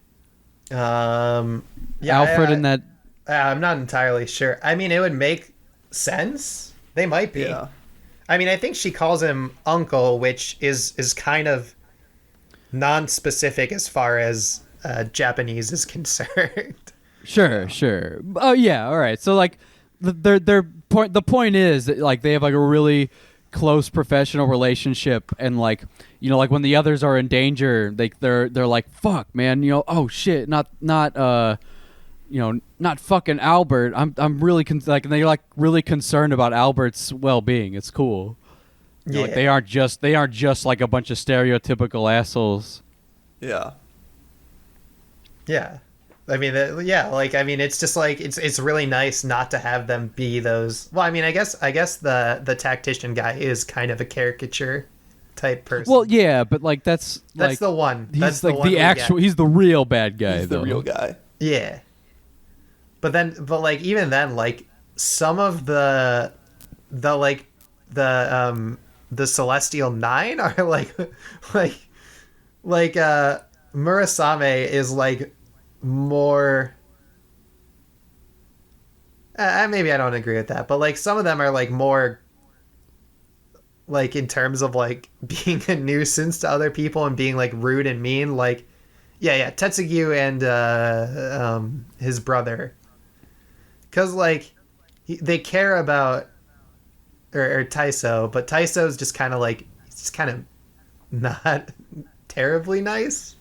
Yeah. You don't think Taiso's nice? I don't know. I mean, he came off as a... Okay, I think he feels like he's kind of forced into this role of, like, a father figure, and when he's in that role, like, and that's mostly what we see him as, right? Because we see him from the perspective of like, Daisaku. But, like, he's totally okay fucking around with his brother in the middle of the road and causing a fucking traffic accident. Well, no, because his brother, fucking Tetsugu, he wasn't fucking with him. Tetsugu was drunk and holding up traffic. Yeah, I Remember? don't know about that. I don't know. Yeah, I don't know. I feel like they were both lost in like dragging down the road here. Like, Yeah, they're well, both I mean, like they were both like very kind of like, you know, almost they're kind of like Slavish, kind of, you know, almost misogynistic-esque characters, yeah, but when like we see them eating in at like that restaurant, not we see them not kind like of an acting kind of overbearing brash. way, you know what I mean? Yeah. Okay, yeah, that's fair. That's fair. But like my point is that like they're not shown as like upstanding good guys, and neither are the villains shown as like absolute villains. Like they all Right. feel like they have a code and they have like some like moral compass, even if it feels like off from the rest of the world. Right? Because Alberto's at the end is like, yeah, fuck this. Fuck this, yeah. That was fucking that's fucking sick when that ice thing is whatever. It's a fucking 25-year-old show at this point or whatever. Fuck it. And there's a few times where like it intellectually like it fucking juked me, right? So like there was a scene where you know, like the main character Daisaku is talking about how like Murasame is kind of a fucking asshole, and the chief or whatever is like, Murasame is the one who suffers the most, and then like, and I was like, well, wait a minute, he's not fucking that's bullshit. And then like, and then like 10 minutes later, the show was like, yeah, that is bullshit. Murasame's kind of a fucking asshole. Yeah. He is though.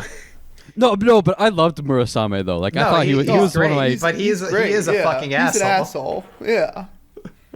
I mean, I don't think he was a jerk. I wouldn't go as far as to say he's like a bad person, but I feel like it is sort of like it was incredibly hypocritical for like that character. I don't remember who it was, if it was the chief or someone else, but for someone to suggest that Murasame was the one sacrificing the most, despite the fact that he literally cannot sacrifice anything, and that was kind of the point, was that like, you know, Murasame has become like detached from the fact that he can't sacrifice anything. Yeah, he's just like he just doesn't like. Well, I mean, because like the thing is with Murasame is that like he'll just use his body as a fucking shield and not give a fuck. Mm-hmm. Like, but I think he still suffers pain. Like, well, yeah, but like he still gets like brutally injured over and over and over again. Like the guy fucking bisects him with the fucking snapping dude. oh yeah, Oh, or yeah, like, yeah. I mean, he just fucking like got disintegrated that one time. Yeah, exactly. Oh man, all right. Speaking of Murasame, let's segue into there's just a lot of like really interesting like ways that characters move and do things that like you can tell they put a lot of love into it. Like there's like that scene where Murasame is lecturing Daisaku, and for whatever reason he just has a backhoe and he like points at him with a backhoe. Yes. Like while he's lecturing at it. Oh, Like yeah. It was so cool. It was like really, it was a really creative scene. And like when he makes really a good loved it. point, like the backhoe like drives down and shatters the fucking the like the Shizuma pile drive of Shizuma drives that they're pods. standing on, which then like transfers in a way that they reveal that the giant sphere is acting. Yeah. Yeah, and it's like that shit that I fucking love, because there's stuff that just looks fucking cool in the scene, but then they don't just leave it as looking fucking cool in the scene. There's at least partially a reason for it to be doing, right? There's no reason for him to be lecturing Daisaku when he's crushing the Shizuma drives, but if they're defunct Shizuma drives, you gotta crush them to dispose of them. Mm-hmm. Yeah, man. Holy shit. And then there's like the like real how do I put it? Like the real, as I like sort of alluded to, like the real thematic content is like, yeah, we have to understand the past to prevent a giant ecological disaster. We have to understand the context and the facts of what's actually going on to prevent it. And like just the way they like slowly unravel what happens, like even when we see the tragedy of the first time, we don't actually see what happens. We see a figure run up to the dais, and we get the lines that Vogler says, right? And then we have the official story at that point. Mm-hmm. So like what we get is like I have lived by this and will die by it as well. What reason is there to hesitate? One day the beautiful night will come again. None of you have the right to become creators of the night. Iconic fucking lines, by the way. Oh my god, so good. if the Proto-Men have not watched this show, I would be shocked. So iconic. I mean, just as iconic as like as Professor Kusama's last words to Daisaku, right? Right. Yeah. Can a new era be brought in without misery? Can Happiness be can you do it can without happiness sacrifice? be attained without sacrifice? Yeah. And like it's just kind of a. I mean, I know like everyone that watches it sucks this show's dick, but like it is There's kind a of reason for it. well, yeah. But like what I'm saying is like it's crazy that like it's not sucked off more. Like yes. like Utena and like Evangelion and Cowboy Bebop and other stuff of this era will just like everyone will just stand the fuck out of it, and like it has like leagues and leagues of essays and videos, but then like like not a whole lot of people with it even gets more especially like you're like more likely to run into it outside of like weeb circles than giant Robo, right? Which is a It's shame just, like, because I think you could really sell anyone on giant Robo. Yeah, I mean, like it's just as legendary as all of those things, if not more. And like, it's people just kind of totally undersell it. Like even something like Now and Then Here and There feels like it has more like respect and viewership than this, and it's just like, really, I don't know. Oh yeah. Our OVA father was just status, walking probably. by and heard the soundtrack, and he was like, "Oh, that sounds like a good movie." Just from hearing the Did he really? soundtrack. Didn't even have to see it. It's such like the most obvious like perfect hidden gem show. And I can definitely there was a long time ago when I think we were having a discussion with Econ and we were trying to guess his favorite anime, and I think this was like his second favorite, and I definitely see why. Yeah, I think it's actually this may be his absolute favorite. I think his second was like Takarajima or something, which also great show, Good great fucking show, soundtrack. man. Fucking phenomenal. The soundtrack for Takarajima is also phenomenal. But Man, I need to Part of watch the that show. obscurity. I think part of the obscurity does come from this being an OVA series. yeah, I think that a lot. too. I think a lot of people you look to TV anime first before you start diving into OVAs, especially with the time it comes out. Like all these other series that get sucked off so hard are either like super heavy hitter TV shows or like you're kind of in like the post Eva wave of like interest in things. So people kind of go from there, whereas people don't go back, right?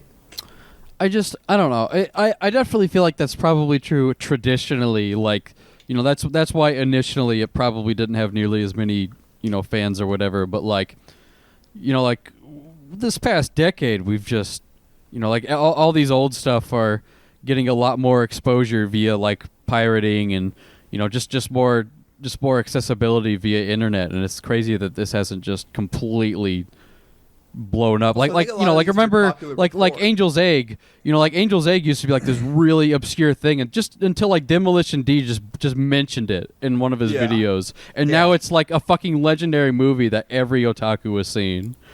And I mean, also part of that does come with being a notable piece from one of the most notable directors, right? Like OCs, but it's not like everyone's seen Circle. fucking Pat Labor too.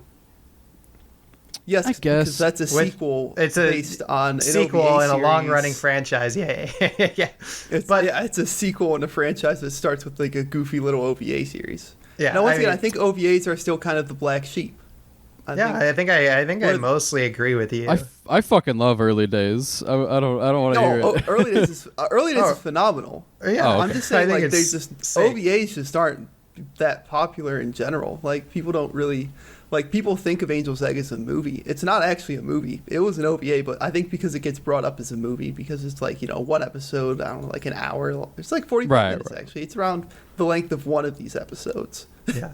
I mean, I think also another reason, like, Giant Robo is wait, what was I going to say? Fuck. I completely lost the thread. I had something else to say as to why, like, OVAs aren't too popular. Shit, I just lost it. I mean, like, I think it's also just like, oh yeah, there we go. It's also like a format that isn't necessarily something we're used to. Like, even like if you think about it, like the like TV miniseries is like the closest equivalent of, like, you have an arbitrary number of episodes. You have, each episode is kind of an arbitrary length. Well, I mean, especially with OVAs, it's an arbitrary length, but like, yeah. And so, but it's just not a format that a lot of people get into. And even beyond that, the people who do get into OVAs are into 80s OVAs specifically. Yes. Well, yeah, stuff like they want Bubblegum Crisis, yeah. It's like they want to see, like, because they're into anime because it's like really gory and crazy and edgy, and that's what, like, they grew up with it that way. Like, yeah, I know and a lot of people like that. Like 80s OVAs is the meme. Right. Yeah. So that's our big cultural meme, is like the 80s OVA is like this time when anime was like artistically beautiful and like animation was regularly good. But those people obviously aren't actually watching the TV shows from the 80s, which... A lot of those 80s OVAs suck, too. That's the other thing. A lot of them suck. People don't realize they just kept throwing money at people. It's like, hey, go make an OVA. Who's that guy who directed Ninja Scroll? He did another one that was like, what was it, City something? City Hunter? No, Wicked City. No. That was Wicked it. City. Oh, yeah. fucking yeah, Wicked City fucking sucks. I'm sorry. Yeah, okay, Thank you. Oh, yeah, no, I was it's expecting terrible. pushback. It just it just looks like there's some like cool like horror designs in it, but that's it. That's all you got. But like people suck like these OVAs dicks. I mean, fucking Eye City too. Like, that's also shit. I'm sorry. Like, the only thing good about that is like the fucking Psychic Man song. Rape Man is a classic, though. Oh, Rape Man I think is that's an 90s, absolute actually. classic. What a ridiculous concept. Man, we really needed Rape Man and Giant Robo. I think he could have stopped the conflict real early. Well, I mean, none of the villains. No, none of the villains are women. So no, he couldn't have. No. He could have. I don't know. He could have raped the sphere. Fuck the giant eyeball. Oh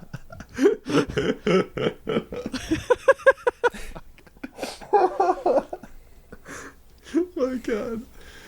He certainly could have. Oh boy. See, also I think another thing with the OVAs not being popular is, like, in the early 2000s there was like direct to home video releases in the West, and they were all like shitty B movies and they all sucked. Well, I mean, the reason they were all like shitty B movies that sucked is because they wouldn't just pick up like one license. They'd want like one license specifically, and then they'd just be like, well, what do you got that's kind of like that? And they'd be like, oh, we got this show called Angel Cop. And you're just like, Angel Cop? I'll take it. Yeah. Mad Bull 34. Oh man, I'm getting so fucking cucked right now. Just out of curiosity, I searched Giant Robo on Amazon, and it's all just like, it's like fucking Paw Patrol. I didn't search for Paw Patrol. What is? You should be able to find. There was a Western like Blu-ray release of it. No, yeah, there was. That's why I'm mad. I can't find it. I mean, it's kind of a meme, but I would check Right Stuff, because if it's still in print, they will have a copy, and if it's not in print, they might still have a copy. I usually I know why you're not opt seeing it, for because it's like sold out. I usually like opt for Right Stuff, but like. Oh, here it is. Giant Robo OVA series Blu-ray, 52.46. Oh, that's not bad at all. I would buy that. Yeah, I would buy that too. As a matter of fact. Can you link me that? Yeah, I got it. God damn it. How many fucking unpaid for ads have we given out so far? We do it for free, For baby. free, Someone give us money. We're just that good at it. Yeah, exactly. We'll just like weave it into every podcast we do. Adidas, I'm talking to you. Talk to me. Send us a check. Wait, no, I just want you just stepped over Jumpman. dude, I just want to slob out. I'm just saying. I just want full Adidas tracksuits to wear every day. So you can go sit on the side of the road with a fifth of vodka and squat. Yeah, exactly. There it is.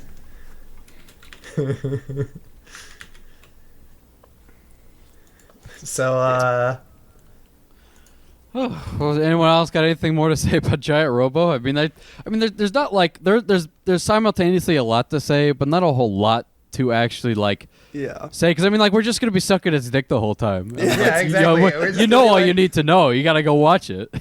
and then when they have then when the commander finally starts to fight, and it's gonna be like one giant finishing move that will cost him in life and blow up all the territory around him, and then that fucking like, and the way they prevented that scene's so fucking cool, and like this scene's so fucking cool, like the way they start, like they go through all this, and all of a Everything's so sudden we fucking cut to cool. like a train, and like just all the cuts in that scene are so perfect, like.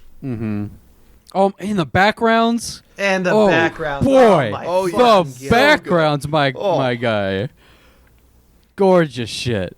Like literal, like just like they could be paintings that you could hang on your wall. They're so beautiful. Like that one screenshot I took just from episode 1. Like it's Yeah, and it's fucking just, it's just like, I mean, it is like gorgeous. the opening scene, so they do have to sell you on it, but like that's just the way it is throughout in every scene. yeah. It's just fucking. Well, I don't think this was the opening scene. I think this was like a little bit. it was after like the Yano like solo animation, showing Oh, yeah. off. We establish the conflict, we establish the villains, and then we cut to the professor running on the train, which is I think of as the opening scene, because that's sort of like that sets the tone for what the series is gonna be. Yeah, you feel Yeah. me? Yeah. All right. I feel you. Yeah, but it's just like, and then like everybody has all these wacky ass powers Oh. that like Oh, don't yeah, seem like, like they It's fit such a into the perfect same world, mix of nothing. huh? Well, Right, because it's they go ahead. Yeah. It's the perfect mix of nothing that fits, right? Yeah, It's, yeah. It is forcing a round peg to fit into a square hole. Like, but Well, somehow it's forcing it's a like it's forcing like 500 round pegs to fit pegs, into like yeah. or rather like 500 pegs of like wildly different shapes to fit into a bunch of square holes. And when 'cause you that's see like- them all, it just like all suddenly it's like, yeah, this is just the show. Because that's sort of like what I because I blah, blah, blah, blah, blah. Word. Before I even watched this, I didn't even know that they were all from different series, because like it just feels it feels feels like right, it was man. intentional, because like it feels that like they were trying to make it be like a really varied group of people from different backgrounds, and I think they did a really good job. Like I think I watched Digi's old video on this, the DVD Tuesdays, where he said basically nothing interesting about it, but he mentioned that like it was a Justice League of sorts, and I agreed, where it was like, like it doesn't feel like necessarily they were all that they were all made for like the same show, but like they like when you put them together, it makes it feel like it's a bunch of different things coming together beautifully. Yeah, and it's not even just the main. It's not even just the Celestial 9. It's also applies to the Magnificent 10 and their Yeah. goons. Oh yeah, I mean like what they had like that weird dark shaman and I mean, the samurai like that dude, fucking and like the and then Albert in his fucking suit. Like, Yeah, and Albert like his is so Albert's so hands. cool, man. Albert is so fucking cool, He man. is so fucking cool. I love Albert, dude. He like has like the big cyborg cigar. eye. He's like Dr. Claw from Inspector Gadget or something. He's rad as fuck. Yeah, and like his ridiculous like hairstyle. Yeah. Oh man, and like in his awesome, I love his fucking relationship with what's his name, his Taiso? with with Taiso. Yeah. Like he has like the really cool rivalry with Taiso, and like he hates how like how it ends in like a really unsatisfactory way after they've been like rivals for such a long time. It's fucking sick. Yeah. Yeah, I mean, like that's just gonna be like, if we go much longer, that's just gonna be like what the whole podcast is gonna be. Is be like, bro, remember that thing? That was sick. Remember that It's just thing? gonna be Yeah. Thunderbolt Fantasy Fucking again. sick, man. Yeah, right. At least with Thunderbolt Title of the episode, Fantasy, fucking sick, man. at least with Thunderbolt Fantasy, it like it was interesting talking about like the production side of it. But with this, it's like, I mean, like the production side of it's interesting, but it's it's anime production. Most people are probably gonna know what the It's just anime production that consistently nails it, which is rare for anime productions. It's like the ideal of anime production, right? Like, and it's not like Miyazaki where it looks good because he literally does everything himself because he's crazy. But it's good because like all of these various talents all came together and just made something that's just like takes all of their best skills and just makes it something that's larger than all of them. Kind of like the Magnificent 10 and the Celestial 9. That was like shoehorning in a point, but No. I thought that was cool. that was a good one. I liked it. Good job. good job. Legendary show. Probably gonna be in my favorites for a long time. Honestly. yeah, I don't see beautiful. like even if this ever like gets knocked out of like my top 9 for some reason or another, like this show's never not being a 10. Like, Oh yeah. No, never. impossible. There was a lot of like really good like steampunk stuff from like the late 90s and early 2000s. Like remember like that Metropolis movie? That shit was sick. Metropolis I guess is this is kinda such an steampunk. interesting idea. It's such an interesting idea because it's like it's a loose adaptation of a loose adaptation. Yeah, It's a loose adaptation of the manga, which is a very loose adaptation of the film from like 1922 or something. Yeah, and they all have like their own interpretations of that. Yeah, we've all seen the Pause and Select video. We Yeah. Yeah. And if you haven't, what are you doing? What are you doing? Hey, I'll throw an advertisement that I actually give a Yeah, fuck we about. plug people Pause for and free. Select. He's the only anime YouTuber worth watching. Boom, there it is. say Metropolis is also in my top 10. Love that movie.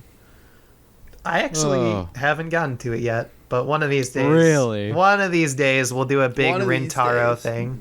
Next episode, let's do fucking let's watch Metropolis. Oh yeah, you're committing to co-hosting the next episode? I'll find one other person. Oh, I don't know about when I say next episode, I mean next I mean- episode that I am on. Oh, okay. Okay. No. I mean, I can do. Okay. I can do see the how next it one is. if you want. I can do it if you want. I'm just saying. We'll figure it out. Because God knows.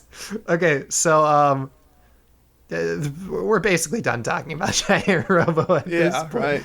right. So basically, so now that we finally recorded the first or 7th episode, Xelloss here has to go study for his Yeah. CCNAs. Yes. Which means he's taking 2 weeks done. off and I'm left on my own. And next week is almost going to be like a solo like podcast thing. Okay. If I can't find another guest. I mean, yeah, I'll be on. What's it on? I mean, I don't have anything planned. Let's fucking watch Metropolis. Yeah, let's watch Metropolis. Why not? Fuck yeah. Watch Metropolis, and I don't know. We'll throw it with something. Oh man! All right, so if we're gonna do like this running meme of like a legendary anime and like a non-anime thing, let's watch fucking okay, you know what I mean. But like, let's watch fucking. You ever seen Tetsuo the Iron Man? No. I think the silence is probably Tetsuo no. the Iron Man. Okay. Yeah, it's a live action. It's an experimental live action Japanese film from like the late '80s, and it's probably one of my favorite movies of all time. It's really like the animation the filmography techniques and that are really interesting and hilarious for the time. Fuck it, why not? I mean, the other thing that was gonna happen was me like preparing like a lecture or something. Now I just need to find one other. Fuck it, I'll ask Wada. Yeah, get Wada. We'll just get all the old guests on, and then next week I got Nyard and Will. And wait, then I'll have all of the guests from the other show on. Boom, there we are. Now, I cannot record this coming weekend because I'm going to be out of town. But well, okay, well that doesn't help me then. But yeah, let's do that. I'll just write this down real quick. This is top-notch radio right here. I'm probably gonna cut this, but I'm probably not because I'm fucking lazy. If we're not gonna cut this, I'm gonna throw one last thing. That something I forgot to mention about Giant Gorg was the main character was voiced by the voice actor who does Monkey D. Luffy. I thought that was really cool. That is pretty cool. Unfortunately, I have no idea who voices Luffy because, I'm never gonna watch or read One Piece. If you do anything, don't watch it. Okay. Okay. Yeah. Well, I'm never gonna read it either. That's fine. It doesn't really seem like a Miki thing. Let's see. Who's the voice actor? Tanaka Mayumi. Yep. That's what I'm looking at. Yep. Yeah. Trying to see who do we know that they've done. Yeah. That's what I'm looking for. She was in Dirty Pair. Also, Urusei Asura. Oh yeah, she was Krillin. I forgot. Okay, Krillin. All right. I actually know what that sounds. Oh, my voice kind of cracked a bit like Krillin there. At least in the English version. Oh. She was the main character from Night on the Galactic Railroad. Oh, is she the girl I'm thinking of from 3 by 3 Eyes? Because I randomly watched that. Oh no, she's the other one. Not Pi. Okay. Yeah. Yu Yu Hakusho, Super Ass. Super Ass. I know she's Damn. Azu from Laputa because I think there's damn lads, these pedophiles are out of control. They're getting their own anime now. Let's see what the fuck is this shit. Oh my god, what is this? What am I looking at? Oh, it's on my other monitor. I'm like, where the fuck is this pulling up? The legendary Map Man. Wait, what? She was fucking Char in Gundam The Origin? That's young Char, like little boy Char. Oh, okay. It just has it listed. It just has it listed as Char, and I was like, I know, what right? the fuck? Yeah, it throws people off, man.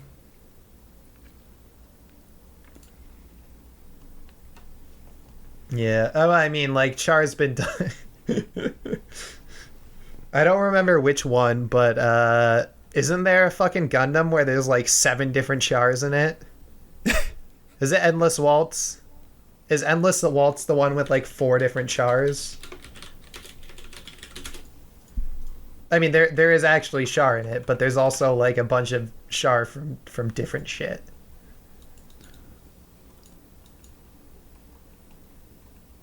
Yeah, okay. I want to find that pic of Tanaka Mayumi being like picked up, and she's like tiny. Oh, I found it. Sounds pretty pog. Fucking small she is. Oh my god, they cat. fucking That's did the what it Lion looks like. King thing too. They did the fucking red on her forehead. Oh shit. Well, I mean, I guess that's gonna be the thumbnail of this video. Nothing to do with the episode, but fuck it. Fuck it, why not? I'll just be in the background. I'll just like make a collage of every image we mention in the background and let people figure out which one is which.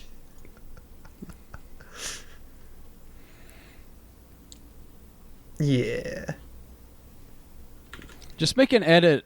Make an edit of this, or like a commission art of this image, but it's like giant Robo holding up Daisaku or something. I mean, he'd hold Daisaku in one fist like everyone else, somehow Yeah. without crushing them. Yeah. Do that. My God, As long as he's making the face. absolutely glorious. Are you ready to call it? Yeah. People have Call it stuff if you going want. on. Anything they want to like? I mean, I guess not. I don't know. Does Tang have anything in we the only pipeline? plug other people's shit for free. We don't plug our own shit. Well, I mean, I can plug my shit. I'd fucking go check out, Ohio Nation. I'd fucking shit post there. hell yeah. That's There's about it. Some quality shit posts going on there.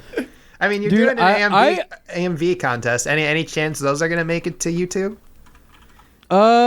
Hopefully. We're gonna see what happens with that. I'm gonna try and like maybe make like a side channel and upload them all there, and then make like a playlist on Ohio Nation with them all on it. Yeah, sounds pretty pog. So yeah, I mean that's gonna be done in like December though. So Yeah. if that gets done, look for it there. We'll.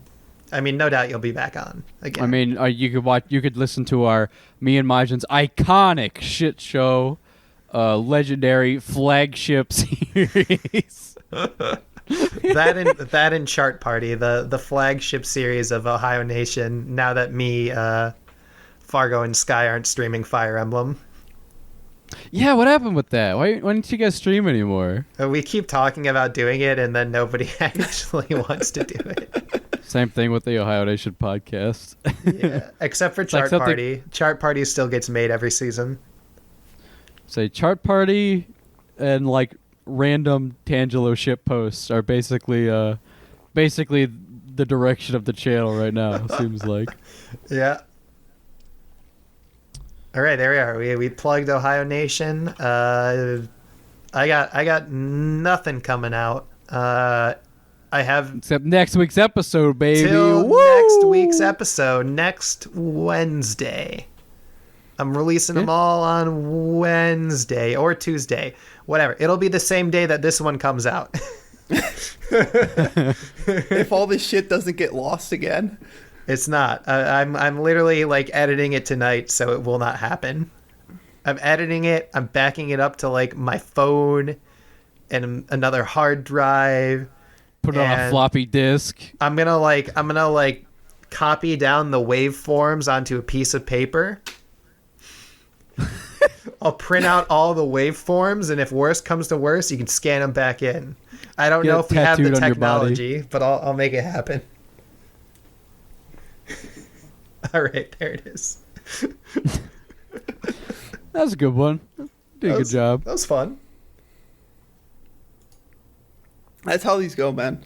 It's not about it's not always about having the best content. It's about having fun, right? The fun is the content.